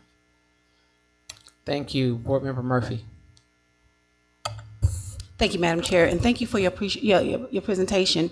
I really appreciate it, and I know the board members appreciate it. And I wasn't going to say anything too much about it, but when we come to the arts, the other day I had a young man that came to me, and he doesn't go to school at all. He's supposed to be an 11th grader, but he hasn't been in school since he was in the 9th grade. And he walked up to me and asked me about the state choir. He said, I don't have a grade. I haven't been in school, and my mama don't care if I go to school, but I want to be in a choir. And I said, well, if you be in a choir, then you have to go to school, and we'll just track your grades. So those are some of the things that we need to bring to the forefront, because some kids don't have 2.5 averages. They don't have good family lives. And that the citywide choir that myself and Mr. Armstrong is working on, that will bring more kids back to school because they need something to do. And that was just a testimony for me. So thank you so much. I appreciate you. Mm-hmm. We would love to highlight that at the legislature when they convene in January. Yes, ma'am. One of the things I often say, if I may, is that the legislature is, there's 132 legislators, And each are representative of their district, but they each have their own unique perspectives as well. And very few of them are educators. And so they see their perspectives are in large part driven by the correspondence that they see and that they receive from their constituents. And I think it is our human nature, and again, not unique to your district, but I think it's our human nature to reach out to an elected official when there's something bad, right? When there's a problem and something needs to be fixed. And so one of the things that I have consistently encouraged, not just you all, but all of our clients at Holland and Knight to do, is to establish those relationships with legislators, even if it's as simple as sending them a text and saying, here's a video of our choir performing and the awards that they've won, so that when you go to ask a question or a favor, or when there is a disagreement on a policy initiative, they're basing that relationship on years of correspondence and trust, as opposed to just that one isolated instance. So back to Board Member Love's point, simply just reaching out to your legislators and saying, these are the wonderful things that our students are doing across the district, helps, I think, highlight all of the accomplishments and the achievements that should be celebrated. Thank you, Katie. Thank you for this. We are looking forward to working with you in a collaborative way. Thank you. And thank you very much for coming from Thank you for having Nashville. me. Yes, I live in Franklin. I'm headed home. I have a 10-year-old little boy who, if you talk to me for longer than about 30 seconds, you get to know a lot about. He is my pride and joy. Oh, His name is wonderful. Wyatt. He's in the 4th grade. He would be watching, except he's at basketball practice. I make him watch the board meetings with me. He once said, I wanted to be an attorney when I grow up, but now I'm not so sure. So I said, it's not like on TV, buddy. So I appreciate the opportunity to be here. Moving forward, Maria and I have talked about a number of ways that our team can be more transparent and more engaged with you all individually. And I'm excited to move into the 2026 legislative session with you. Thank you. Thank you for having me. Thank you. Thank you. Any additional items in the policy? I would like to add, most of my colleagues touched on mostly everything, but I would like to also add, because she did speak about us personally speaking with a lot of the legislators, and I know last year, myself and Board Member Porter also, and I think Ms. McKinney did as well. We spoke to several legislators. You were there to support as we kind of popped in and had several meetings, and we met with Representative Mark Wyatt. I think Porter and I got to meet with Mr. Sexton, Speaker Sexton. So, just really making sure that we focus on getting the word out, that we're hyper-focused on exposing our students to AI, that we're hyper-focused on getting our students prepared for the workforce development world. We have some great programs. Cordova High School, highlighting that because they're in my district, they do an amazing career fair every single year, and just having those relationships with those companies and those businesses, preparing our students for the real world. So I do want them to know that we are making sure we're moving the needle forward, and we're building success. We're building successful students, and we're providing opportunities, and we're hyper-focused on the next level for them and making sure that they're successful individuals. And we're also hyper-focused on repurposing our buildings, whatever it is we need to do to make sure our students can be successful. So thank you for all your support. Thank you, Board Member Ote. Thank you. I'll add to that. I think that you all have done, and I will commend Dr. Richmond, I think you all have done an exceptional job of proactively addressing the concerns. And I don't think it's a necessarily response to threatening legislation, but it is an attempt to facilitate those partnerships and those relationships. And so in those meetings that you all had when we were there, to proactively address the concerns, particularly the buildings. I know that Chairman White brings that up often, and I think the things that you all have done to proactively address those concerns, when we're able to get that message out there, I think will serve you very well, and so I commend you all for that. Absolutely, thank you. Yeah, that has been a huge. Thank you. I know we have to move on to the next thing. Yeah, we have to move on to the next thing. But yeah, so thank you so much. We appreciate everything you're doing. Thank you for having me. All right, moving on to Procurement Committee report. All items are on the agenda tonight. No report. Moving on to the General Counsel's report. Thank you, Madam Chair. Good evening, Superintendent, Board. Every year, all school districts in the state are required to complete the LEA compliance report and submit their findings to the Tennessee Department of Education. You all received electronic copies of the report earlier today, and there should be copies in your packet as well. The purpose of this report is to either confirm our district's full compliance or, where necessary, transparently identify areas of non-compliance and provide a clear path forward. When completing the report, school districts must either confirm compliance with all federal and state education laws and rules or indicate areas of non-compliance. If any non-compliance areas are identified, the report must include a corrective action plan. And again, all those materials are included in your packets, and you got electronic copies earlier. Over the past several months, my team with the Office of Governmental Affairs and Compliance worked closely with senior leaders and their designees over several months to identify the district's compliance with applicable laws and rules. The report before you tonight for your approval identifies 6 areas of non-compliance that were identified during the review. For each of these 6 areas, we have developed a required corrective action plan that specifies the steps, timelines, and personnel responsible for achieving full compliance. The state is allowing us to submit our findings by tomorrow, December 3rd. However, as a district, we have already started implementing our corrective action plans. The district will be responsible for monitoring progress and ensuring ongoing compliance. The Office of Governmental Affairs and Compliance will oversee this process. Again, that item has been added to the request for action later in the agenda, but I did just want to talk briefly with you all about what it is that you'll be approving. Thank you, General Counsel. I have a light from Board Member Love. What is the timeline on the compliance report? Because every year we get this at the last minute. Thank you, Board Member Love. So and I know that Ms. Stewart is back as well. As I mentioned, the report has to be filed with the state by tomorrow, knowing that our last board meeting our board business meeting for the year would be tonight. But Ms. Stewart, do you want to speak to? Yes, thank you, Superintendent, Chief Bailey. We received the information from the state a month in advance. We started the process probably 4 months ago. There are over 800 items that we've identified that the school district has to be in compliance with. So it does take some time for our departments to go through all of those laws as well as state rules to ensure that we're in compliance.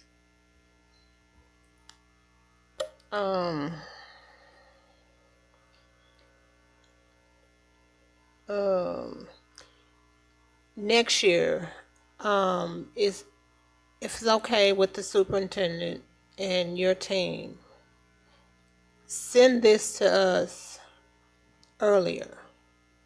I want to read this and I don't have time.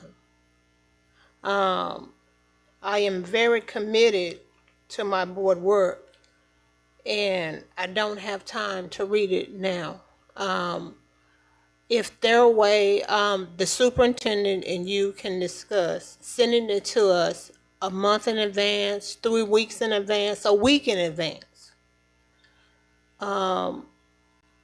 it makes the voting on this hard when we just received it. Duly noted. Thank you, Board Member Love. I do have a sort of an observation. One of the things that I would like for us to do as a board to possibly look at this as well as a mechanism to determine whether there are gaps in resources. And if there are gaps in resources, we're getting ready to go through the budget period right now. So that might help us with some of the non-compliance.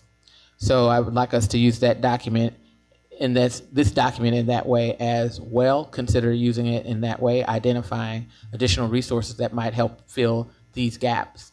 And I'm in agreement if there's something we need to do to ensure that you can get through. I hear the timeline. It's about a 4-month timeline, and we have 800 things that you have to go through, and we are a district of 100,000, 14,000 employees, 100-something school buildings. So one of those things might be we need additional personnel to do that. So I just want you all to think about that so we can not be in this cycle. And if I can, Superintendent, if it's okay with you, Superintendent, I would like to acknowledge my team. we were down by 2 people in the compliance area. And Alicia Newtall-Simmons and Antoine Sherman, they stepped up to the plate and they made sure that they reached out to every single senior leader and their support staff to make sure that this job was completed. Again, there are over 800 items, and we're still adding to that list in terms of laws that we have to be in compliance with, as well as state rules. Thank you. Any other questions? Seeing no other questions, we'll move on to Superintendent's report. Thank you, General Counsel. That was it, right? Yes, ma'am. All right. Yes, thank you, Madam Chair. The team and I were asked at the October business meeting per resolution to look at expanding school bus eligibility for students in support of our Show Up for Greatness initiative. At this time, I'd like to ask Mr. Langston to present the study that was done in regards to PRZ zones. Thank you, Mr. Langston. Thank you, Dr. Richmond. Board members, this is transportation eligibility parent responsibility zones. As Dr. Richmond alluded to, we were asked to, in a 30-day window, look at reducing the PRZ zone or the parent responsibility zones as a active look into how we can support our families that's experiencing issues with ICE. Next slide. So the purpose of this presentation is to engage in structured dialogue regarding the PRZ concerns. We want to provide accurate legal, operational information, maintain student safety, look at physical responsibilities, and look at district-wide equity. Next slide. So the parent responsibility zones, or as we call it, PRZs, looking at understanding the framework, the PRZ is an area that determines the distance from the school where parents who reside in this zone or area are responsible for transporting their children to and from school. The framework balances the transportation resources with the family responsibility while ensuring student safety. Our current district standards by policy for our elementary schools is 1.5 miles for our parent responsibility zones. What that means is that parents are responsible for anything less than 1.5 miles getting their students to schools if they have an elementary student. Anything over 1.5 miles, then we provide transportation for those elementary students. In middle and high schools, it's 2 miles. So again, same is said, anything less than 2 miles, parents are responsible for getting students to and from schools. Anything over 2 miles, we, as a district per policy 3004, we provide transportation. Also, when we look at the parent responsibility zones, it's important to note that the federal transportation requirements, particularly for our special population students, particularly our students with disabilities, transportation must be provided for if it's required by an IEP. In some instances, we get students door-to-door service if the IEP calls for it. We do specialized equipment on our buses, and we aid and specified by the IEP. This is something that's mandated by federal law for related services. Next slide. So again, what we're talking about today is Board Policy 3004 that outlines, again, for elementary students, it's 1.5 for the PRZ and 2 miles for middle schools and high schools. So this policy that provides student transportation, including eligibility for bus operations, safety requirements, as well as administrative procedures. Next slide. So currently, looking at the resolution, the board on the resolution, we wanted to look at an analysis, look at a long-term sustainability and a physical impact study to establish possible PRZ adjustments across the districts.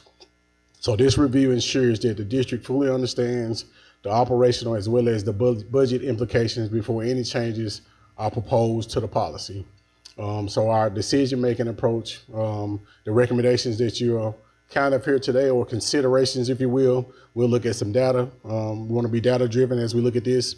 We want to talk about equitable being equitable, and obviously physical sustainability as we move forward for our neighborhoods. And the goal is to balance student safety, access, and long-term operational stability. So the scenarios that you'll see shortly that's under review is incremental reductions that are being modeled. Elementary schools, as I alluded to, we're looking at reducing in different scenarios from 1.5 that's current for our PRZ zone to 1.0, 0.75 as well, and then 0.5 miles. And then for our middle school and high schools, our current is 2.0. We'll model scenarios for 1.5 miles, 1 mile, and 0.75 miles. Again, these scenarios will help us determine the effect on buses, routes, drivers, as well as service reliability. Next slide. So diving quickly into the data, again, the current PRZ is 1.5 for elementary students, 2.0 miles for middle schools and high schools. Currently, the number of stops that we have in our current contract, if you're looking at this chart, we have 6,088 stops with our current contract for, again, this with our current PRZ of 1.5 miles for elementary and 2.0 for middle and high. Our total eligible students currently is 26,597 students based on our current. Option one, we looked at reducing the PRZ to 0.5 for elementary students and 0.75 for our middle and high school students. Doing so would increase or add additional stops to our routes of 6,636 additional stops. That would bring our grand total stops of 12,724, and that would mean that an additional 24,383 students based on the new increments are eligible, now bringing our total eligibility of students to 50,980. Our total buses that we would have to add in option one would be 206 buses to get us to through the remaining of this year. It'll cost us roughly about $11.9 million just for the remaining of this year. And then for the sake of this estimate, we're assuming no rates increases. But if we were to, for sustainability purposes, if we were to carry it over to next year, it'll be roughly about $20.5 million. The next option you see, again, we wanted to model 3 scenarios, would be reducing our PRZ zone for elementaries from 1.5 to 0.75, and then for middle and high from 2.0 to 1.0. That would add additional stops of 5,040, bringing our total stops of 11,128. That would add additional eligible students for 17,426, bringing our total eligible students from 26,597 currently to 44,023. That will require 149 additional buses, about $8.6 million to finish this year, and about $14.8 million if we were to do the sustainability into next year. Then lastly, option 3 is going from 1.5 miles to 1.0 for elementary, 2 miles to 1.5 for middle and high. That would add additional 3,066 stops, bringing our total stops to 9,154, adding 9,439 eligible students, bringing our total ridership to 36,036. That would take us 98 additional buses, about $5.6 million to finish this year, and about $9.7 million for sustainability for next year. So again, as you can see, even the smallest reductions adds about 3,000 new stops, and then the largest scenario at the top, going to 0.5 and 0.75, adds roughly about 6,600 stops, which nearly doubles the current amount of riding demands that we currently have. Next slide. So some other things we want to consider, again, usually per policy, the thing that normally changes the policy is when something is safety, a safety hazard, if you will. So some of the things we consider is walking conditions and environment. So crossing guards, if they're really readily available, pedestrian pathways, street lighting is one, sidewalk limitations are our core components. These are ways that we evaluate the safe walking routes as outlined in Board Policy 3004. MPD sheriff data on unsafe routes. Our law enforcement data helps us identify areas of traffic hazards, dangerous roadway conditions, and pedestrian safeties. Again, this information supports the district's determination of quote-unquote unsafe routes under Board Policy 3004. When we look at the operationals lens, reducing the PRZ increases the riderships and bus stops based on the data I previously shared with the slide above. That means we need more bus drivers, we need more buses, we need more monitors, depending on the age groups, and then we'll need more routing staff because we would have to route those additional anywhere from 6,000 to an additional 3,600 routes. And then reducing the PRZ would also cause, obviously, as we saw, a higher annual operating cost. Obviously, we saw more routes would be needed, and which would increase overtime, and then possibly look at an operational strain. We would have to work with our vendor partners and staffing that will require more bus drivers. And then roughly on the high end, it could take our total transportation costs anywhere from $32 million to roughly between $60 and $64 million, depending on which scenario that we look at. Next slide. So when we're thinking about equity considerations, again, what we looked at is for the entire district, reducing the PRZ zone from an equitable lens. So the first thing we look at is a need for consistent standards district-wide. So we want to do consistent rules to protect fairness, transparency, and trust, ensuring families in all zip codes are held to the same expectations and receive the same opportunities for support. We wanted to ensure fairness across all neighborhoods. So changing the PRZ for only a few neighborhoods can unintentionally create unequitable access to transportation. So to honor every community for Memphis-Shelby County Schools, we wanted to ensure that the adjustment to transportation policy benefits students equitably, no matter where they live in the city. Obviously protecting students who rely on guaranteed transportation. That's our students with disabilities, under the IDEA Act, 504 students, and then our students who transition, such as our McKinney-Vento or our foster care. And then finally, system-wide impact on resources and supports, reducing PRZ distances, increases the number of buses, drivers, and the routes needed. So as transportation costs rise, the district must make responsible choices to balance safety, operational capacity, as well as equitable access. Next slide. So we did meet with some of the grassroots organizations just to get their feedback of what they've been seeing in the community as it relates to families experiencing issues, again, due to the task force as well as ICE being in the city. This is some of their feedback. First, daily transportation challenges. They alluded to some families expressed barriers getting students to school within the current PRZ's distances. They talked about relying on what they believe to be inconsistent or at-risk walking routes, effectively meaning that, the current routes that they have, they're possibly at risk of being affected by the agencies that's in our city. Volunteer support is not sustainable. Currently, those grassroots organizations talked about what they're doing is kind of an approach where they're using vans, if you will, to support families. So those community members are helping with rides, but they're saying that those efforts require major sacrifices that's not sustainable long term. So lived experience is not reflected in the data. So they talk about advocates emphasize that the attendance numbers that we currently have don't fully capture the daily hardships of families.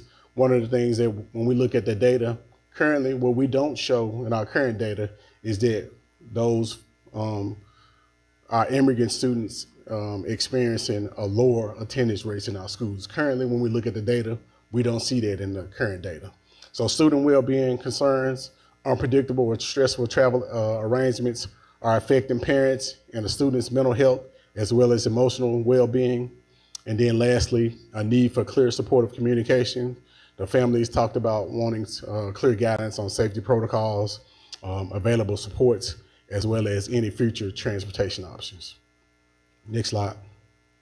To round us out, some of the disclaimers that we wanted to add. So when we look at the projections based on the 25-26 school year data, this assumes 100% ridership using 84 passenger buses. Due to the reduced PRZ mileage, the analysis includes schools that are not currently provided transportation services. So what that means is that we have schools that we don't currently provide transportation for, but as we reduce the PRZ, then those schools will then now become available for students to be in the ridership. We have projections that don't reflect future district changes, such as updated student addresses, enrollment shift, new schools, closures, rezonings, effectively saying that this is just relying on the current data that we have.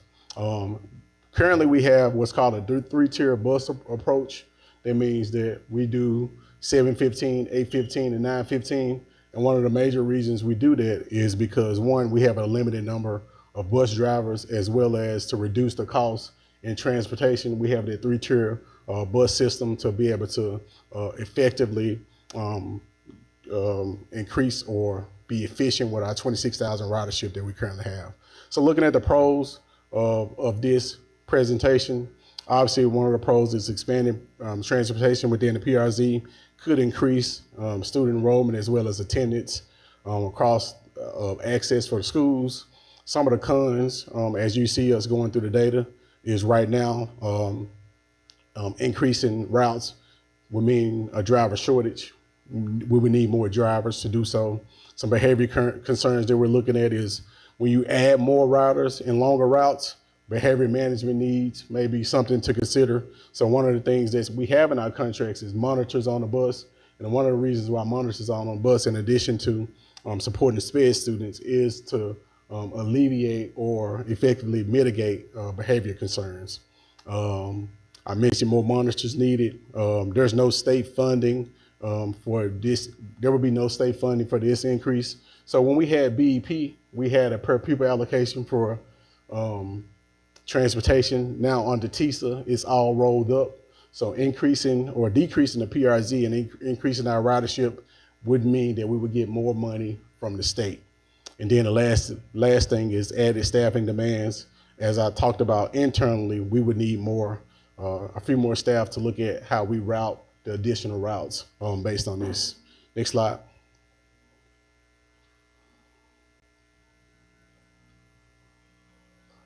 So finally, as we talk about this, obviously we remain committed to student safety, equitable decision making, as well as transparent communication.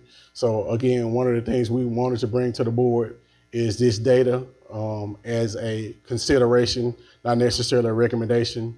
And Madam Chair, that concludes my presentation. Thank you, Mr. Langston. I have 3 lights in this order: Board Member Love, Board Member McKissick, Board Member Hewitt Garcia. Did you take into consideration the principals and the parents that have been emailing the board members for years? A perfect example would be Macia Walker and Robert R. Church. Yes, ma'am, Ms. Love. So to your question, one of the things that we talked about in this presentation is being equitable. So the first thing I think about is a Macio. One of the considerations is if you change Board Policy 3004, it's mostly for safety hazards.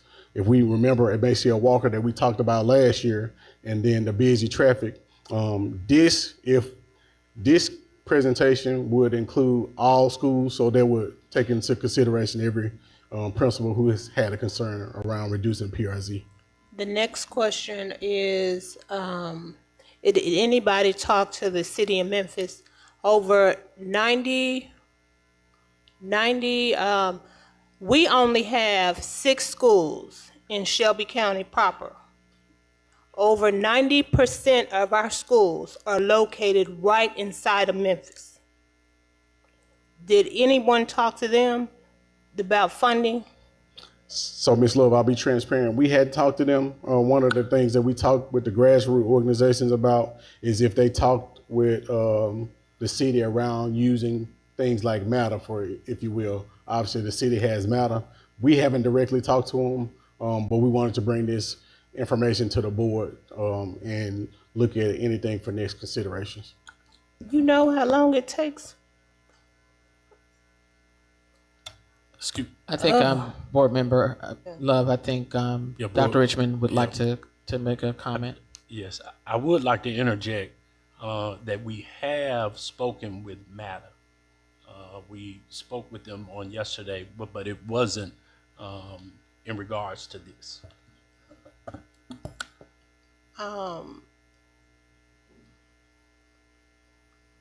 I would encourage the superintendent to talk to the mayor and the city council, because over 90% of our schools are located inside the city of Memphis.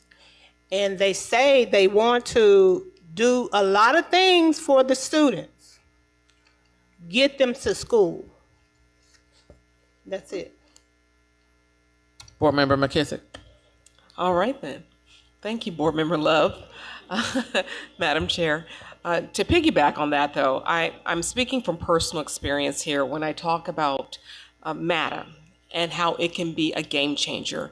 Growing up, I took MATA bus to school. I still have my MATA bus pass.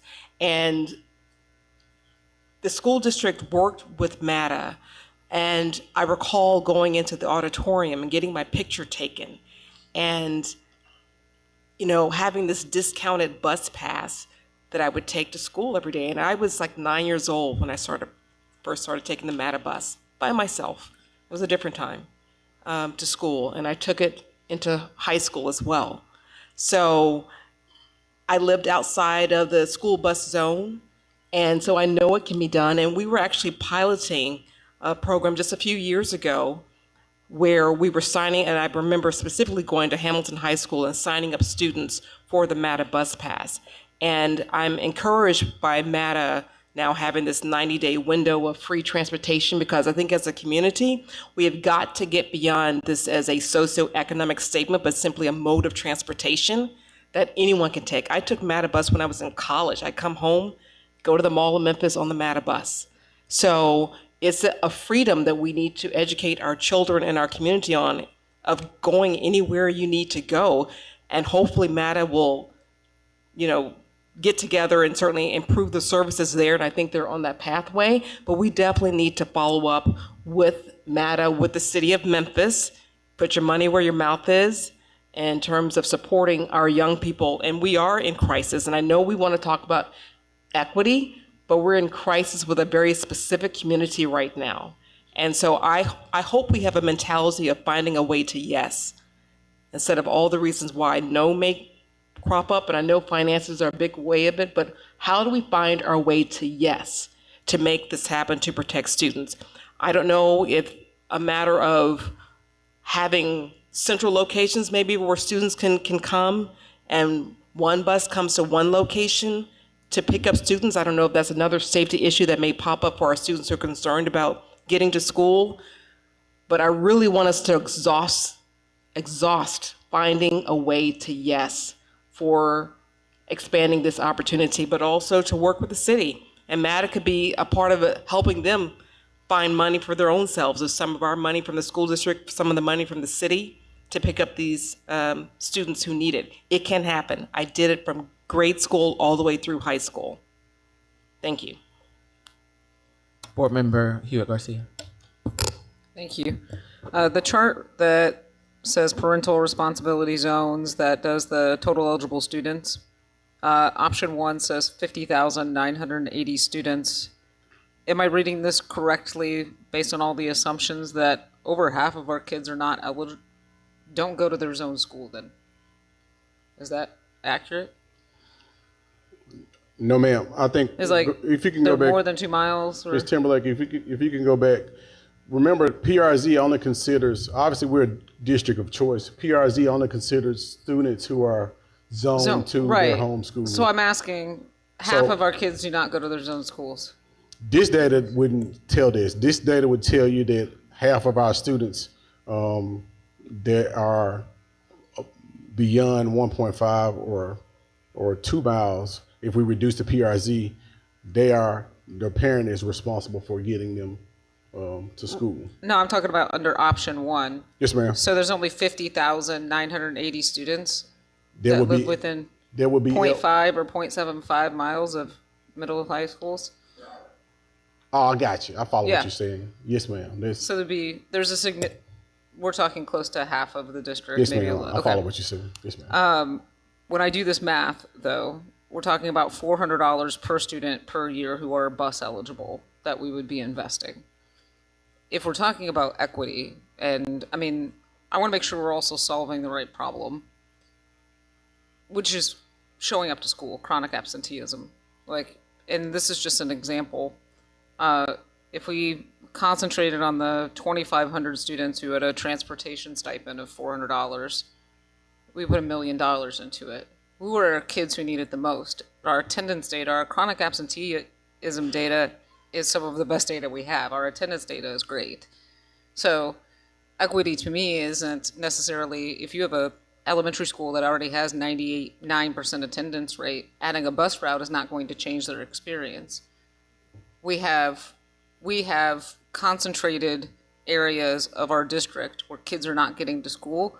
So that is what I care most about, whether it's for their safety or whether it's for family responsibility, whether it is illness. But if transportation can solve it, then give access to the students who need it the most. So we can decide how much we want to invest and focus on the kids who are not coming to school. So instead of, that is equity to me, not solving a problem.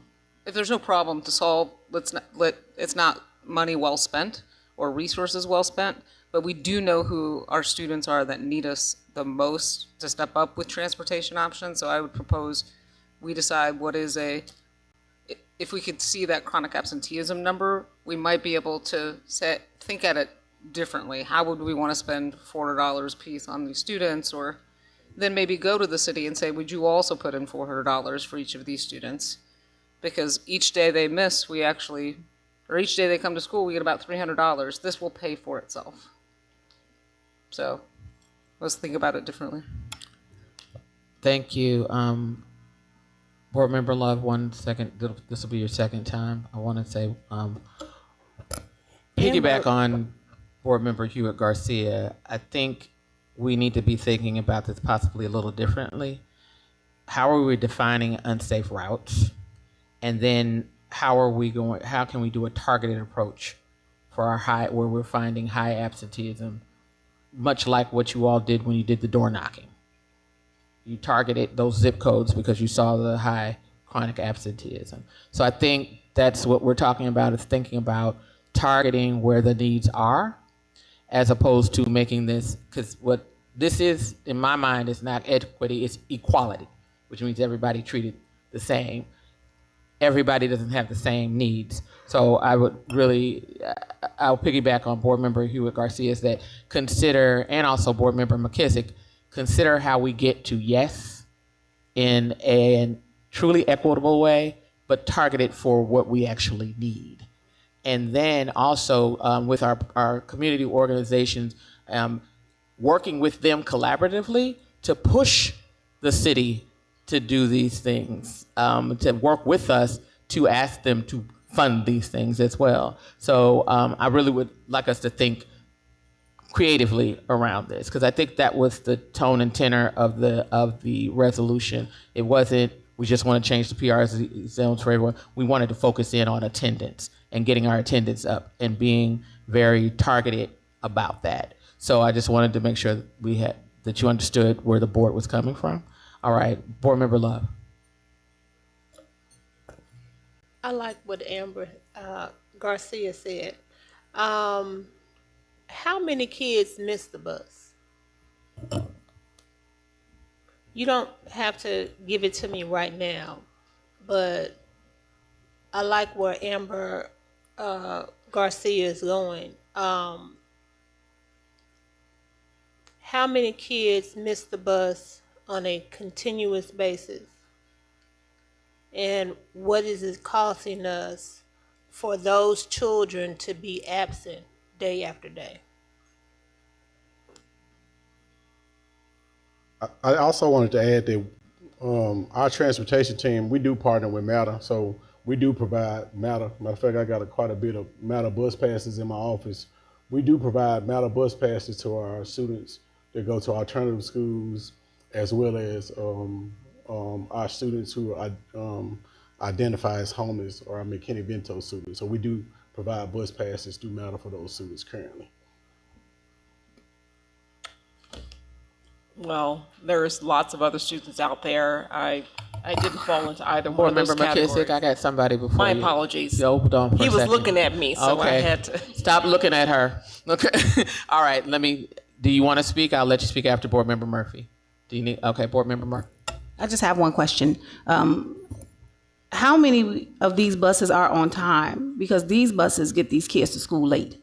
And we know that after so many tardies, I don't know if Dr. Richmond dealt with that yet. After 3-4 tardies and they're absent. So we had that issue last year. It ain't supposed to count, but some still do it. So we have to make sure we take care of that. That was one of the questions that was on the floor last year. It's back on the floor again today. Don't look at me crazy, y'all, because y'all know I'll call you. Let's just make sure we get it right and check on that. All right. All right. Do we have any? I think board members helped me to provide some direction. I think what we're asking for is a plan that incorporates us being responsive to the actual issue, which is absenteeism and attendance, and how we are looking at making sure that the route that students that need to be on safe routes have a safe way to school, and how we are defining safe. That can be streets. That can be the fact that I need to be able to remain on the street without being snatched up. So unsafe routes, and also how do we target what we're trying to do here, which is to ensure that we're getting students to school. Did I accurately reflect that, Board Member Hewitt Garcia? Yes, I'd like to see the percentage or the number of students who are chronically absent, of which we think expanded transportation would improve it. I think it can be bus routes if they're concentrated in neighborhoods, but I think if there is a possibility where we can make improvements and provide ride shares or a targeted some sort of other partnership, if going to a student's house is actually going to solve the challenge and we have to pay $12 each way, 6 or 7 times a year because they have chronic challenges, I think that's an investment worth making. But do we know who those students are? So it may be a combination of bus routes, because this feeder pattern is really impacted, but we've got a set of 100 students who are spread across the district, and they need something else, and bus routes are not most efficient. Like, we know where these students are at. What is the most efficient way to meet them there and get them to school? That's what I want to know. Board Member McKissick. I don't want to belabor the point because my colleagues have expressed it so nicely, but I just want to make sure that we move as expeditiously as possible on this so that come the start of the second semester, something possibly is in place. So just wanted to make that comment. Thank you. All right, last round, Board Member Love. I know. You forgot to add as many community partners as you can collaborate with. Go and get the cheese. Go and get it. Because I agree with all the board members. We don't have money that is a lot of money. Everybody says they want to work with us. It's time to go and put their feet to the fire and get the kids educated. Thank you. So I think I hear the board members saying that they'd like to see an actual plan of action.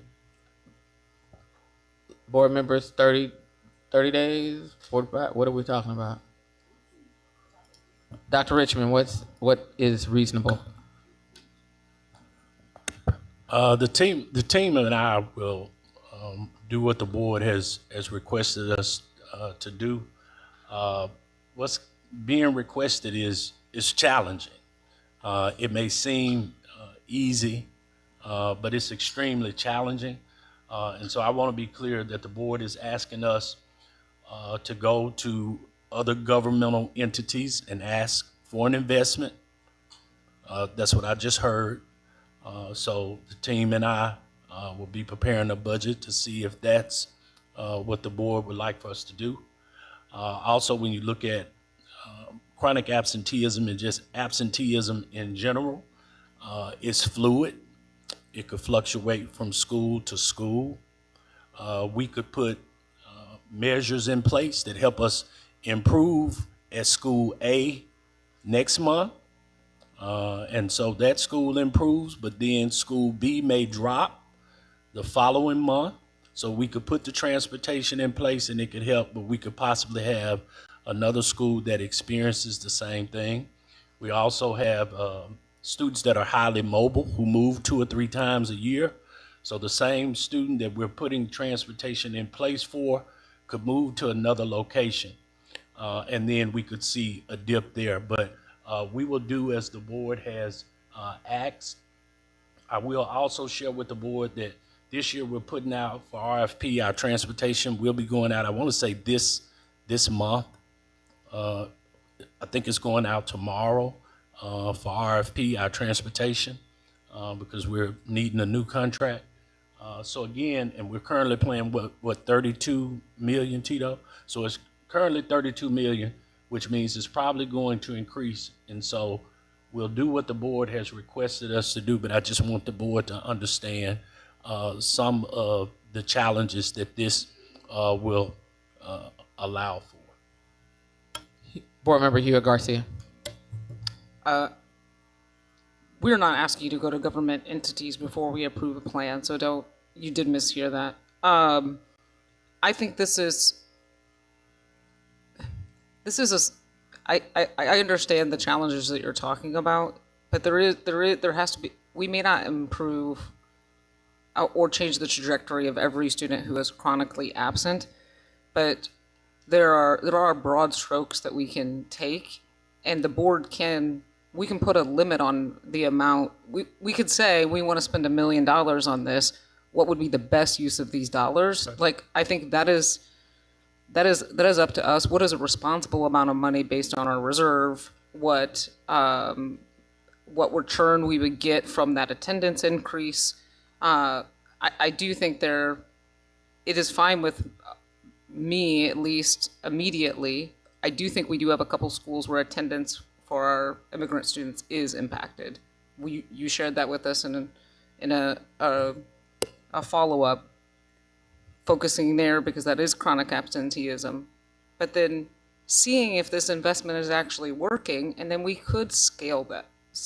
Is it bringing revenue back to the district? Or because when kids are in school, they learn. Like, I understand we're not going to solve the problem with this plan, but we got very loud feedback that we need to do something, and so let's figure out what is a responsible amount of money to spend here, who are the kids who need it the most, and not be daunted by the complexity of the challenge. Thank you. Thank you. I hear a short-term targeted approach. Okay. All right, moving on. All right, we are now on unfinished business. 11.1, proposed policy, second reading. It is recommended that the Shelby County Board of Education approves revisions to policies 1015, Board District General Counsel, 3007, Student Wellness, 4003, Employee Conflict of Interest, 5014, Grading System for grades pre-K5, 5015, Grading System for grades 6 through 12, and 6051, Interscholastic Athletics. Do we have a motion to approve the revision to the policies?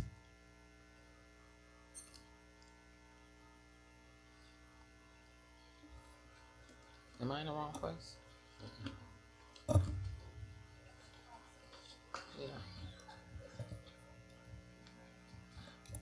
Again, we're on unfinished business.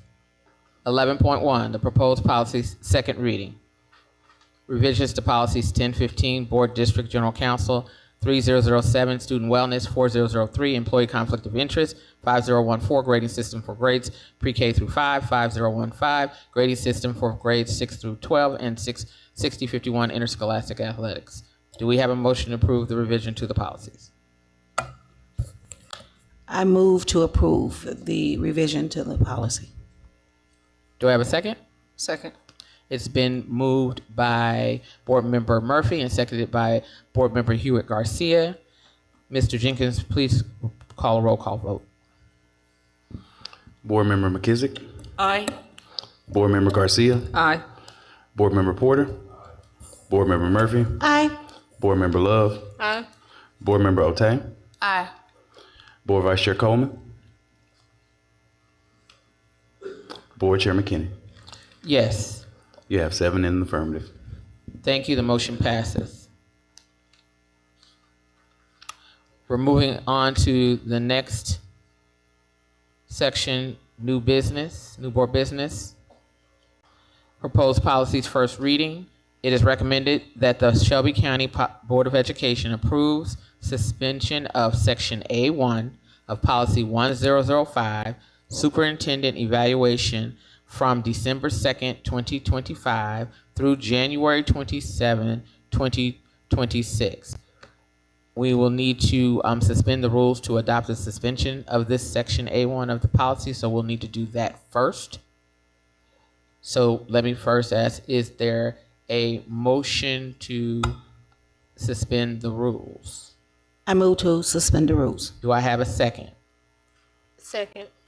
It has been moved by Board Member Murphy and seconded by Board Member Otay that we suspend the rules to adopt the policy on the first policy 1005, Superintendent Evaluation, suspension, today. Now, I need a motion to approve policy, the suspension of Section A1 of Policy 1005. Oh, I'm sorry. We need to vote on suspension. I'm moving real fast right now. Mr. Jenkins, please take a roll call vote. Board Member McKissick. Aye. Board Member Garcia. Aye. Board Member Porter. Aye. Board Member Murphy. Aye. Board Member Love. Aye. Board Member Otay. Aye. Board Chair McKinney. Yes. You have 7 in the affirmative. The motion to suspend the rules has been passed. Now, I need a motion to approve the suspension of Section A1 of Policy 1005, Superintendent Evaluation. I move to approve Section A1 policy number 1005, superintendent evaluation. Do I have a second? It has been moved by Board Member Murphy and seconded by Board Member Love that we suspend Section A1 of Policy 1005, Superintendent Evaluation. Are there any questions or discussion before we move to vote? Seeing no questions, Mr. Jenkins, please take a roll call vote. Board Member McKissick. Aye. Board Member Garcia. Aye. Board Member Porter. Board Member Murphy. Aye. Board Member Love. Aye. Board Member Otay. Aye. Board Chair McKinney. Yes. You have 7 in the affirmative. This passes. We have suspended Section A1 of Policy 1005. Next, we're on to the consent agenda. Are there any items to be removed from the consent agenda? Madam Chair, I would like to Board Member Murphy. Oh, my bad. Madam Chair, I would like to pull 1321 contract approval for ABM Industries. All right, we have 1321. ABM. Are there any other items that need to be pulled? All right. Seeing that there are no other items being pulled, I will now read each item into the record before roll call vote. 13.1, approval, dual enrollment, memorandum of understanding between MSCS and Tennessee College of Applied Technology, Northwest 2025-2026. It is recommended that the Shelby County Board of Education approves the DE memorandum of understanding between MSCS and TCAT Northwest for DE courses, 1-year agreement. Next, 13.2, approval amended local dual credit memorandum of understanding between MSCS and Southwest Tennessee Community College, 2025 to 2026. Recommendation is, it is recommended that the Shelby County Board of Education approves the amended memorandum of understanding between MSCS and Southwest Tennessee Community College for the local dual credit courses 1-year agreement. Item number 13.3, contract approval, teaching strategies, in the amount of $364,208. It is recommended that the Shelby County Board of Education approves the ratification of the continuation of professional development services, cloud platform membership, Finch assessment screener, and ADT trainer with teaching strategies in the total amount of $364,200. The contract includes $17,850 for inspiring interaction professional development, teachers only, $269,538 for cloud platform membership renewals, and $76,820 for the Finch assessment screeners. Moving on to the next item, 13.4, contract approval, Waterford.org, in the amount of $182,820. It is recommended that the Shelby County Board of Education approves the contract with Waterford.org to provide licenses for 3,330 preschool students to access Waterford's early learning platform, which includes reading, math, and science content designed to support kindergarten readiness. The total contract amount is $182,820. The next item is 13.5, contract approval, NCS Pearson, in the amount of $220,496.50. It is recommended that the Shelby County Board of Education approves the NCS Pearson contract in the amount of $220,496.50 for industry credentials in the college career technical education programs. Next item, 13.6, contract approval, ICEV Multimedia, in the amount of $368,738. It is recommended that the Shelby County Board of Education approves the Internet Creative Educational Videos Multimedia contract in the amount of $368,738 for curriculum and certification in college career technical education programs. 13.7, contract approval, Comp TIA, $158,005. It is recommended that the Shelby County Board of Education approves the Comp TIA contract in the amount of $158,005 for industry certification, preparation, and assessment in college career technical education information technology programs.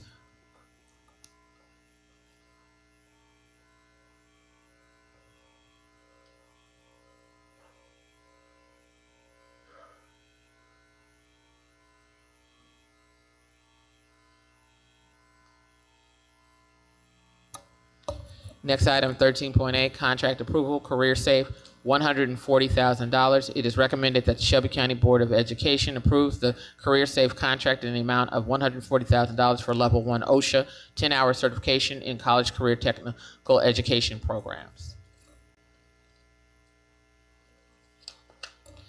Next item, 13.9, donation acceptance, Procter & Gamble, in the amount of $25,000. It is recommended that the Shelby County Board of Education accepts a donation valued at more than $25,000 from Procter & Gamble of oral health necessities to promote oral health awareness and reduce untreated dental issues. 13.10, 2026-27 charter renewal timeline. No dollar amount. It is recommended that the Shelby County Board of Education approves the recommendation for the charter renewal timeline for the 2026-2027 school year based on the annual process determined by Board Policy 1011. Next item, 13.11, contract approval, Memphis Zoological Society, in the amount of $125,000. It is recommended that the Shelby County Board of Education approves the MOU valued at $125,000 with the Memphis Zoological Society. Next item, 13.12, contract approval, Methodist Community Care Associates Employee On-Site Medical Services, in the amount of $2,091,537. It is recommended that the Shelby County Board of Education approves a 1-year extension term in the amount of $2,091,537 $2,537 to provide on-site medical services to its employees and dependents, to include but not limited to primary care and pharmaceutical services for generic non-class 4 drugs at 2 established sites. The cost of the on-site medical services include Flicker Street Clinic in the amount of $1,649,253 and Hacks Cross Clinic in the amount of $442,284. Next item, this item.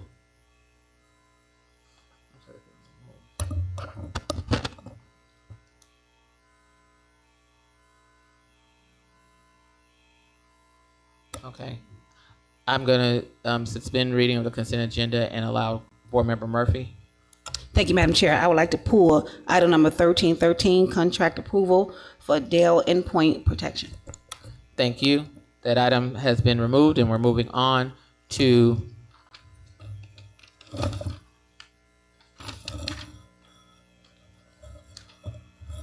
item 1314.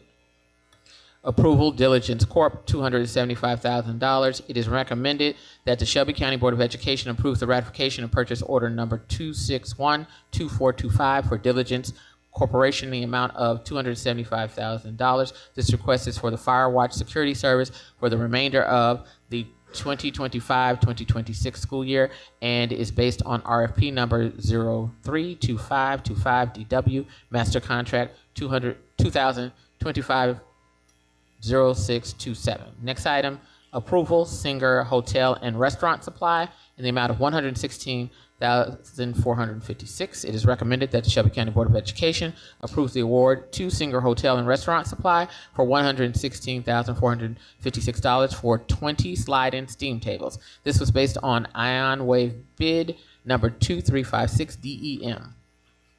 Next item, contract approval, Watkins Uberall PLLC in the amount of $105,000. It is recommended that the Shelby County Board of Education approves a 1-year professional service contract to Watkins Uberall PLLC for the internal school funds annual audit in the amount of $105,000. The Tennessee Code annotates sections 49-2-110 and 112 states the local Board of Education shall conduct an annual audit of the accounts and records of all schools under its jurisdiction that receive and disperse funds. Next item, approval, Crown Software Experts LLC in the amount of $2,365,230.74. It is recommended that the Shelby County Board of Education approves the contract with Crown Software Experts LLC in the amount not to exceed $2,365,230.74 for the purchase of Microsoft Office 365A5 education software licenses for the district.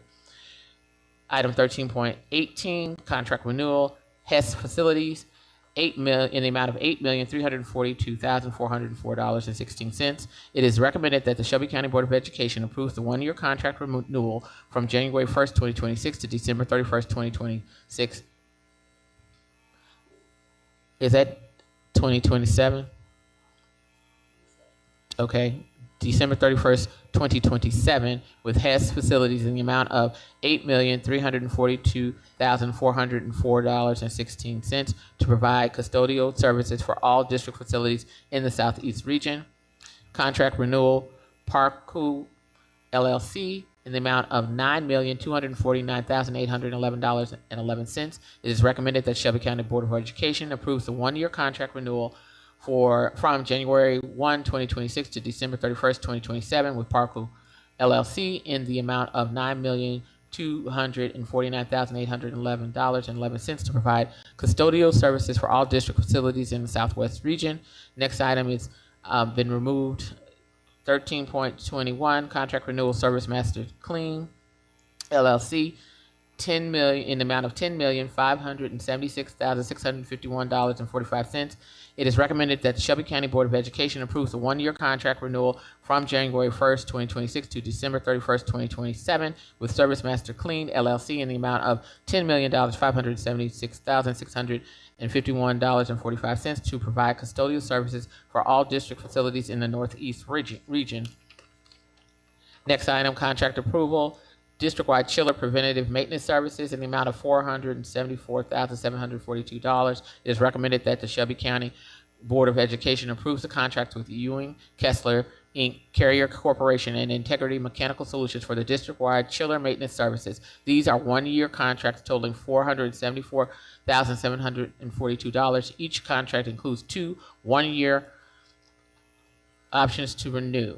Next item is 13.23 contract amendments. B4 Applied Inc. It is recommended that the Shelby County Board of Education amends the contract with B4 Applied Inc. by extending the completion date from 12/30/2025 to 6/30/2026. This extension is necessary to repair building damage resulting from the old roof. There is no cost increase.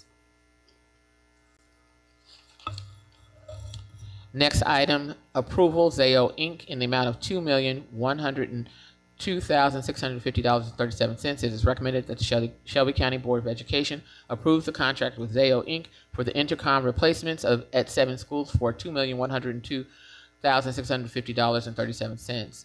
Next item, contract approval, fiscal year 26 fire alarm replacements in the amount of $1,800,697.69. It is recommended that the Shelby County Board of Education approves the contracts with the listed vendors for fire alarm replacements at 6 schools for $1,800,697.69.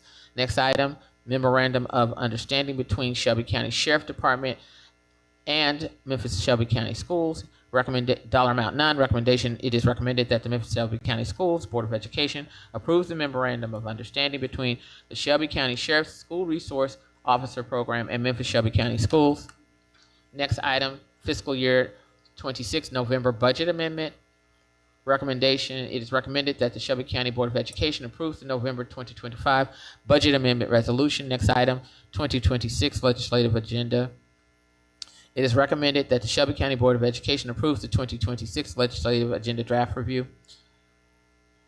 Next item, 13.29, the Council of Great City Schools in dollar amount $105,000. It is recommended that the Shelby County Board of Education approves the 2-year contract between Memphis-Shelby County Schools and the Council for Great City Schools for performance of professional services. Next item, it's recommended that the Shelby County Board of Education approves the December 2nd, 2025 consent agenda. Do I have a motion to approve the consent agenda? I move to approve the consent agenda. Do I have a second? Second. It has been moved by Board Member Murphy and seconded by Board Member McKissick that we approve the consent agenda. Mr. Jenkins, please take roll call vote. Board Member McKissick. Aye. Board Member Garcia. Aye. Board Member Porter. Board Member Murphy. Aye. Board Member Love. Aye. Board Member Otay. Aye. Board Chair McKinney. Yes, You have 7 in the affirmative. the consent agenda passes.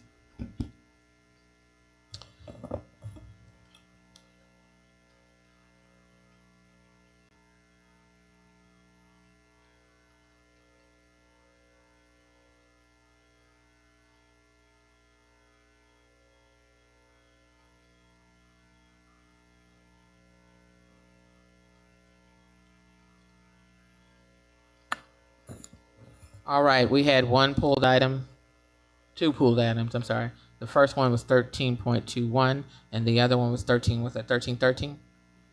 Let's take them in the order of the 1313 first and then 13.21. The 1313 just needs to be removed from consideration. Okay. We're just removing that from the agenda for consideration. There will be no consideration on 13.13. All right. Next item, 13.21. That need to be held up for consideration too. We need more discussion on that. That is ABM. I have some questions. I don't know if my other colleagues have any questions, but I have some questions about ABM. Before we'll need to, because it's on the consent agenda, we'll need to discuss it now. So what I'll need is I need a motion to put it, I need a motion in a second and then we can discuss it. Okay, I move to discuss it. Do I have a second? Second. It has been moved by Board Member Murphy and seconded by Board Member, was that McKissick or Hewitt Garcia? Hewitt Garcia. Do we have any questions or discussion on this particular item? All right. I see Board Member Hewitt Garcia, then Board Member Murphy, then Board Member Love. during our last meeting, there was, it was shared almost in real time that there was a complaint. Has everything been settled before we? Superintendent. Yes, ma'am. Okay. In looking at the recommendation for this contract, I saw that we've once employed this vendor and had poor performance. So one of the follow-up items, and thank you for sending it to us, I see 94 and 95% satisfaction with existing vendors. What was the thinking behind awarding someone that we've had to fire in the past, and not, did we approach the existing vendors to see if they wanted to expand into this region? I worry about the satisfaction of the cleanliness of our buildings and that contribution to culture. So did we consider another option versus putting this out? Thank you for that question, Board Member Hugh Garcia. Dr. Richmond. Yes, thank you, Board Member Garcia, for that question. What I would like for Mr. Langston to do would be, Mr. Langston, first, would you explain the procurement process, either you or Ms. Braxton, and why we had to put this specific item out this year for bid, for RFP, and then if you have any historical context, then go into answering the question that Board Member Garcia framed. Thank you, Dr. Richmond. Board members, Ms. Timberlake, if you could pull up the presentation, I will walk us through how we select vendors from a procurement process. But to answer your original question, Board Member Garcia, if you remember, this zone was occupied by then Fresh Start. We terminated the contract for Fresh Start. And then what we enacted on an emergency basis for last year is we split the zones between Service Master and Parkview at the time at that initial contract. What this now RFP process does is satisfy us and gets us through 1 year for the remaining of the year, because now that we have exhausted that emergency enactment that we did last year, we have to put it out for bid to get us through this last year. The other 3 zones are on the consent agenda for the last year as well, and we'll be putting out all 4 to get back on the timeline for next school year. So to answer your original question, we had to put it back out for bid because our emergency contingency plan that we enacted last year had exhausted, and now this is a fair and equitable way to get a new vendor or get a vendor assigned to this zone by RFP process, if that answers your question. Were they selected because they were the lowest price? No, that's what I'm about to walk you through the RFP process now. Yes, ma'am. So board members, I want to walk us through the RFP process. So first, when we score an RFP process, it's structured by evaluation process that's designed to compare vendors fairly and objectively. While cost is a contributing factor, and you'll see a minute when we go through the criteria, an RFP is not awarded solely based on price. The only time we base a solicitation on price is if we do an invitation for a bid, and that's when you see we've had discussions about like computers. Those are items, if you will, but proposals is only one criteria is price. So more than likely, even with this large sum of millions of dollars, price isn't the only factor. Before we receive proposals, we set the criteria, and then we have an evaluation committee that we form to review all of the proposal. And the evaluation committee consists of 3 or more scoring members, or 5 or more for larger complex RFPs. This particular one consisted of 8 scoring members. And we had, I believe we had 12 respondents. 5 were deemed non-compliant according to procurement rules. So we scored 7 based on the proposals that were received in. The evaluation committees is a group of MSCS employees. They consist of subject matter experts and additional core members of the MSCS staff. The team or the committee is responsible for reviewing and scoring each proposal based on the criteria. When they score the RFP, the highest scored vendor is selected based on the criteria. Next slide. So this is the criteria that we set. So first of all, the evaluation criteria that they're going through, remember, when we put out a bid for a proposal or response for proposal, we put it out on the street. It usually stays on the street for anywhere between 10 and 14 days. The vendors then have a set date and time that they have to respond to the RFP, and that is the cutoff. Based on that, then we begin to score based on the committees, and this is the rubric that's set. 20% of the weight is for qualification and experience and their references. So again, each vendor who presents a proposal, their committee is scoring their qualifications, their experience, and they also have references. Next, they look at quality assurance and customer service. That's based on 20%. Then they have a project plan. So specifically for custodial vendors, they have to talk about how they will address the cleanliness of schools. And again, this committee is scoring based on the project plan that each of the vendors have submitted. Next is cost. So again, as alluded to, while cost may not be the only factor, it does weigh in of 30% of the criteria or rubric for this. And then finally, we do financial stability, where we're looking at each company and how their financial stability is, and if they can keep up with the demands of the district of such this size. Again, that totals out to 100%. When we score all of the components, then we do an average based on the 8 scoring members. So this is kind of how we come up with the criteria. And again, based on the law and RFP, then we rank the vendors based on the scoring to begin to make a recommendation in a fair, and that's the only way we can be fair and equitable is based on the rubric that we have and the committee member scoring and getting an average. Are we going to see this? How close were the scores? So 2 things I can't share. I can't share with you the committee members because I knew that one, yeah. And then the next thing is I can tell you that the scores were really close, but again, I can't share the scores with us as well, but I can tell you that it was close. But based on the criteria and the rubric, we're recommending the top ranked vendor that came out of it based on the score. Okay. I think it is our prerogative to assess how our schools will I care about whether kids show up to clean schools and we have evidence that this is a risk. And I imagine I don't know what the scores were, but we have current partners or business relationships with people who are high performing, where project plans, quality assurance, customer service are real time.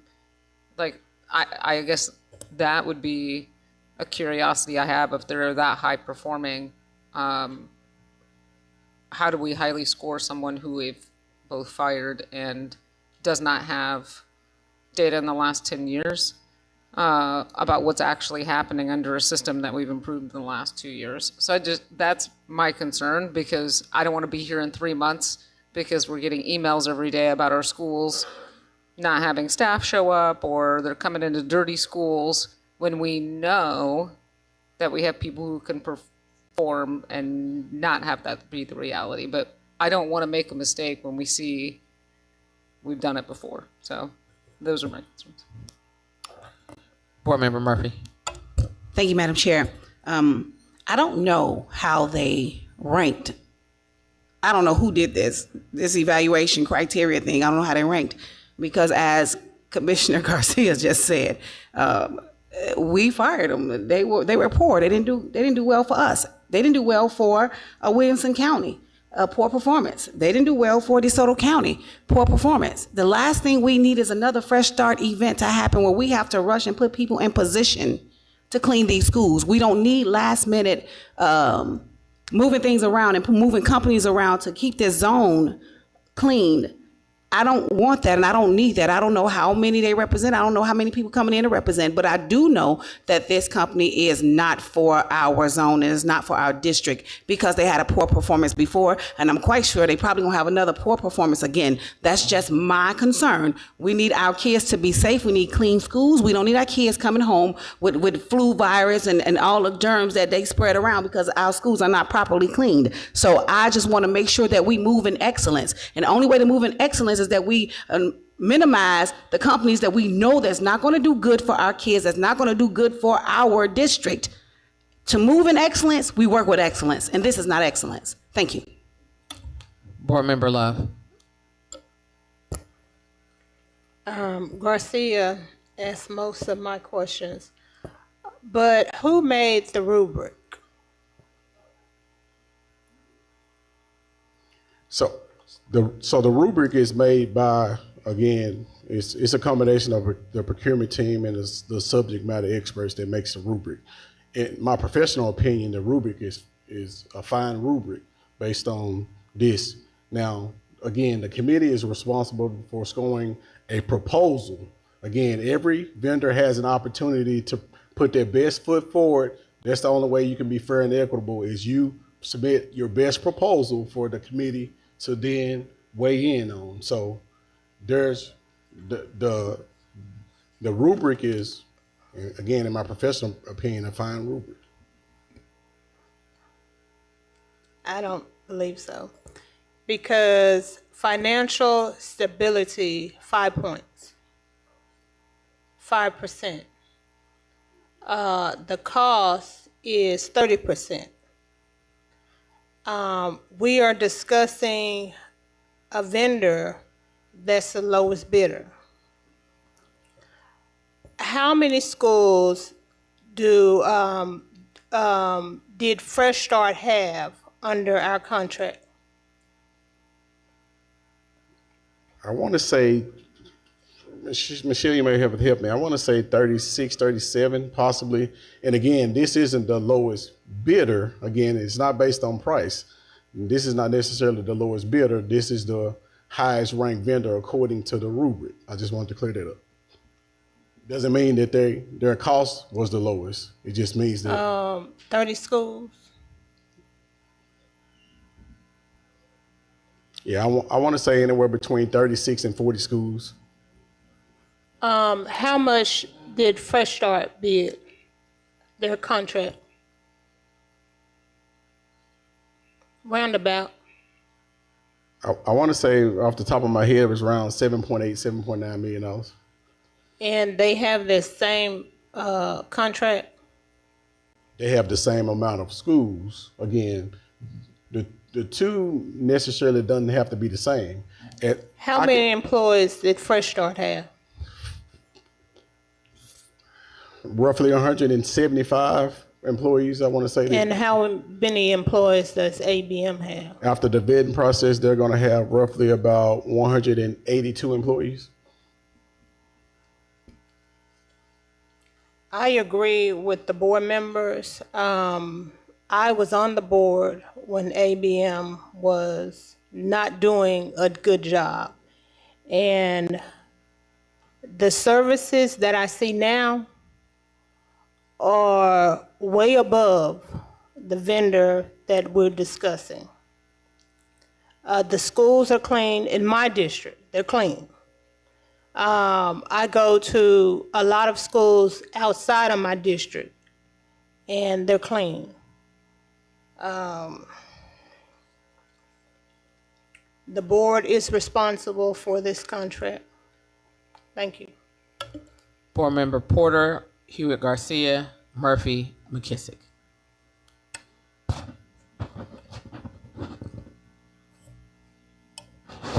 So within that emergency contract, was it an option to renew within that contract? No, sir. Which is why we're here today. This is to get us to the final year. And again, in May, possibly June, we're going to be all of the contracts will expire. We'll be putting out all 4 zones again to renew for another 4 years for all 4 zones at that time. Do you know how many employees it takes for those each vendor to operate per zone? Is that a calculated in the rubric some kind of way? On average, I say anywhere between 175 and 180. But I want to be clear, we can do, there is a standard calculation that we can do for the number of employees. The truth of the matter is, you can have 150 great employees who can clean just as well as 200 employees. Our goal is to ensure, from an operational lens, taking away the RFP processes, that we have clean schools, just like just like the board's job is. So, Ms. Stewart, my job is to make sure that schools are clean, and no matter who the vendor that the board chooses to approve, we're going to have to hold them accountable to clean schools, whether they have 150 employees or 2,000 employees. Yeah, so no, and I definitely agree with that, but I just think in good faith for me, I can't support this because what I'm thinking is we're gonna be laying off people close towards the holidays, and they probably tonight won't even know if they have a job. So that's why I think that I kind of, the way it is for us, like I've been getting great feedback from my schools, just talking about just employees excited to come to school. To come to work, and so just from their perspective, I won't be able to support this. Board Member Hewitt Garcia. It sounds like there's several colleagues who have concerns based on past performance and want to recognize that businesses grow and evolve, and what was presented is a decade later. I want to get that, and so I don't want them to hear this negatively. We are protecting our kids, and and our teachers. The culture of our buildings matters on how clean they are. What is the process if the board does not accept this recommendation for putting something in place? What are our options? Right off the top of my head, we'll probably have to look internally because we would be at void of a contract. So Ms. Stewart and myself, we would have to look internally to determine how we would do internal employees to clean those schools. I want to be clear, this contract from an emergency standpoint is ending. So it ends December 31st of 2025. So January 1st, January 2nd, when schools start back, we need some solution in place to clean schools. So absent of the board approving some vendor to move forward, then internally, Ms. Stewart and myself will work with our teams to bring the superintendent recommendation, because our jobs at the end of the day is going to be to clean schools. So is it, I guess, since we have the other two vendors we've got three, to finish out the year, I think I'm just worried about putting a new infrastructure in place for people who have not been in our schools for 11 years and didn't perform when they were. Is it possible that we just ask the capacity of our existing vendors to take on the work?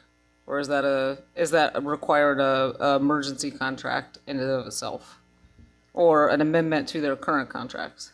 So based on the way we've done this, we've already exhausted the emergencies.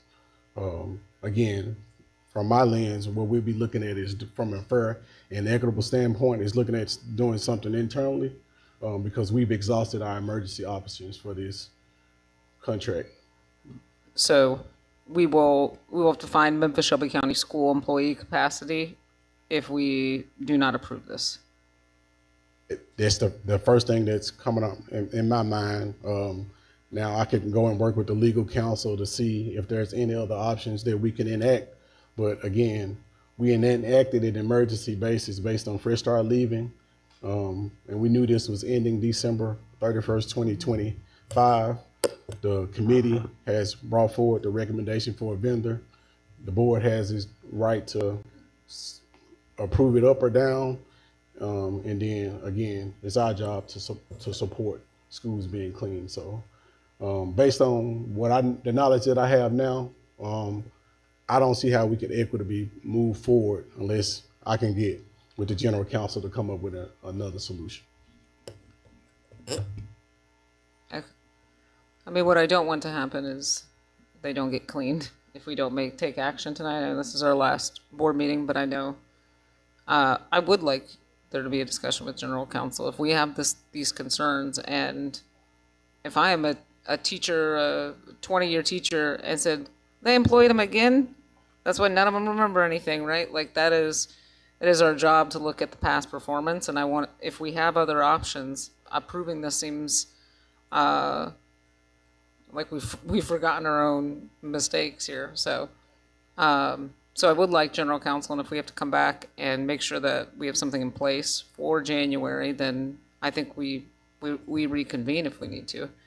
But I know there are more comments. Next is Board Member Murphy, Board Member McKissick, Board Member Otey, Board Member Porter.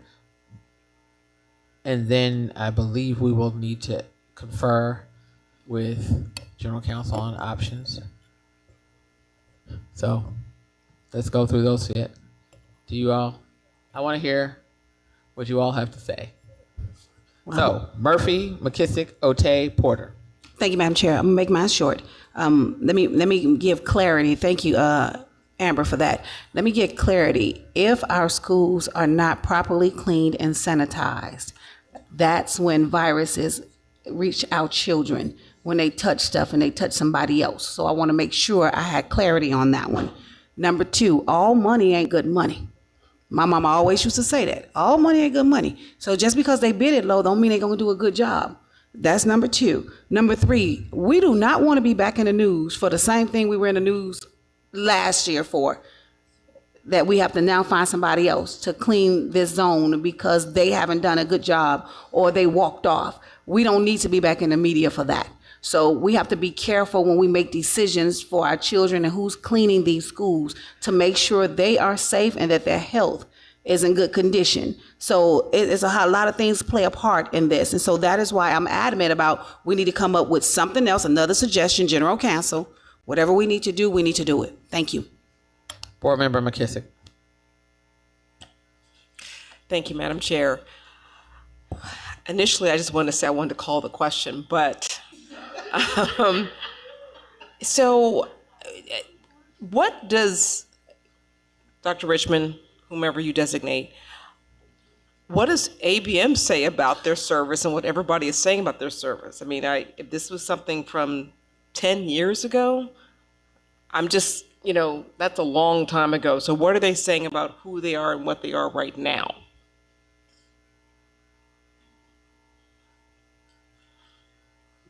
Great question, Ms. Board Member McKissick. So again,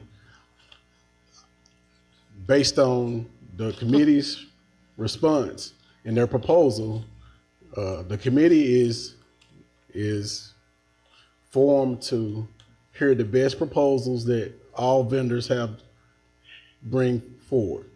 Based on what was proposed, the committee has recommended, based on this rubric, ABM to be the winner for this RFP.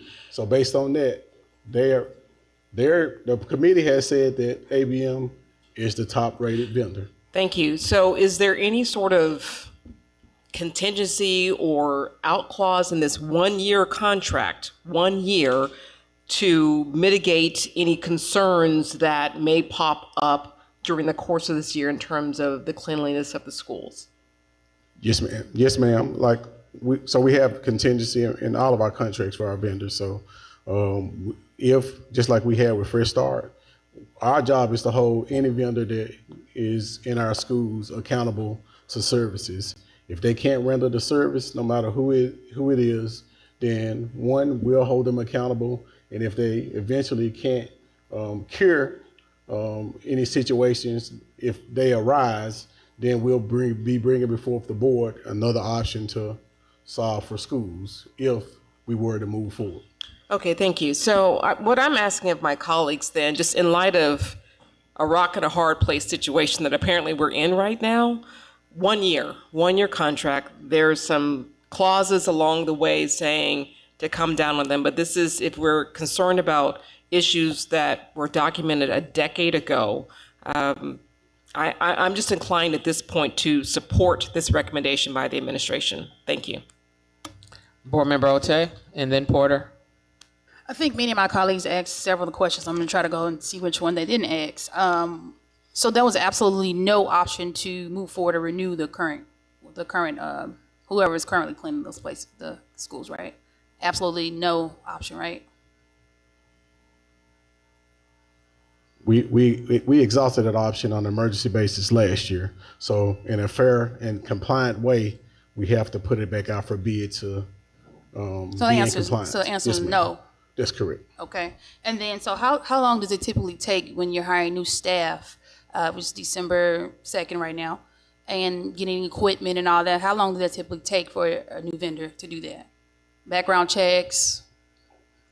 Roughly 3 to 4 weeks. We was at the same point last year. Gotcha. Usually what happens, if I could just be honest with you, is employees, it's the same cast of employees.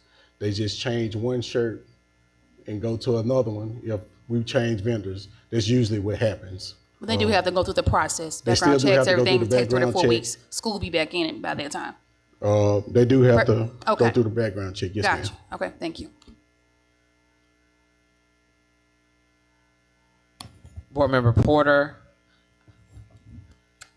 I think all the questions have been exhausted. I'll move to call the question.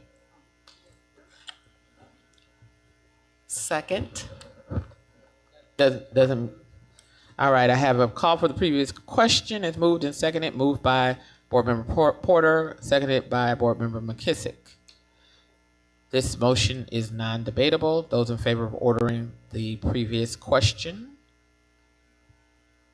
please take a roll call vote. So you're going to say yes to move to the previous question, or no to keep debate going. Roll call vote, please. Board Member McKissick. I'm sorry, I need clarity. What exactly were... Yes, you're agreeing we're going to call for the previous question. We got to vote on calling for the previous question. So you have to say, if you want to call for the previous question, yes. Yes, most definitely. Board Member Garcia. Yes. Board Member Porter. Yes. Board Member Murphy. Yes. Board Member Love. Yes. Board Member Ote. Yes. Board Chair McKinney. Yes. You have 7 in the affirmative. All right, we have passed the call for the previous question. We're now on to back to the motion, and the motion was. I gotta find it again. Contract approval, ABM Industries Group, for $7,215,103.13. It is recommended that the Shelby County Board of Education approves the one-year contract from January 1st, 2026 through December 31st, 2027 with ABM Industries Group in the amount of $7,215,103.13 to provide custodial services for all district facilities in the Northwest region. Roll call vote, please, Mr. Jenkins. Board Member McKissick. Aye. Board Member Garcia.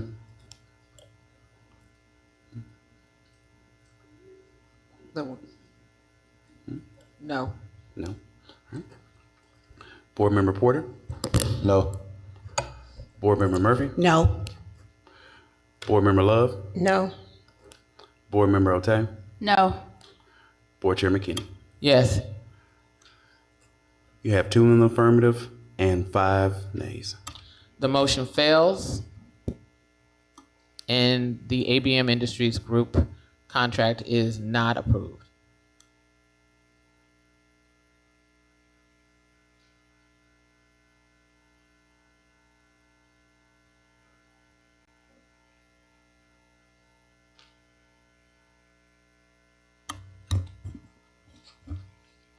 All right, we're moving on to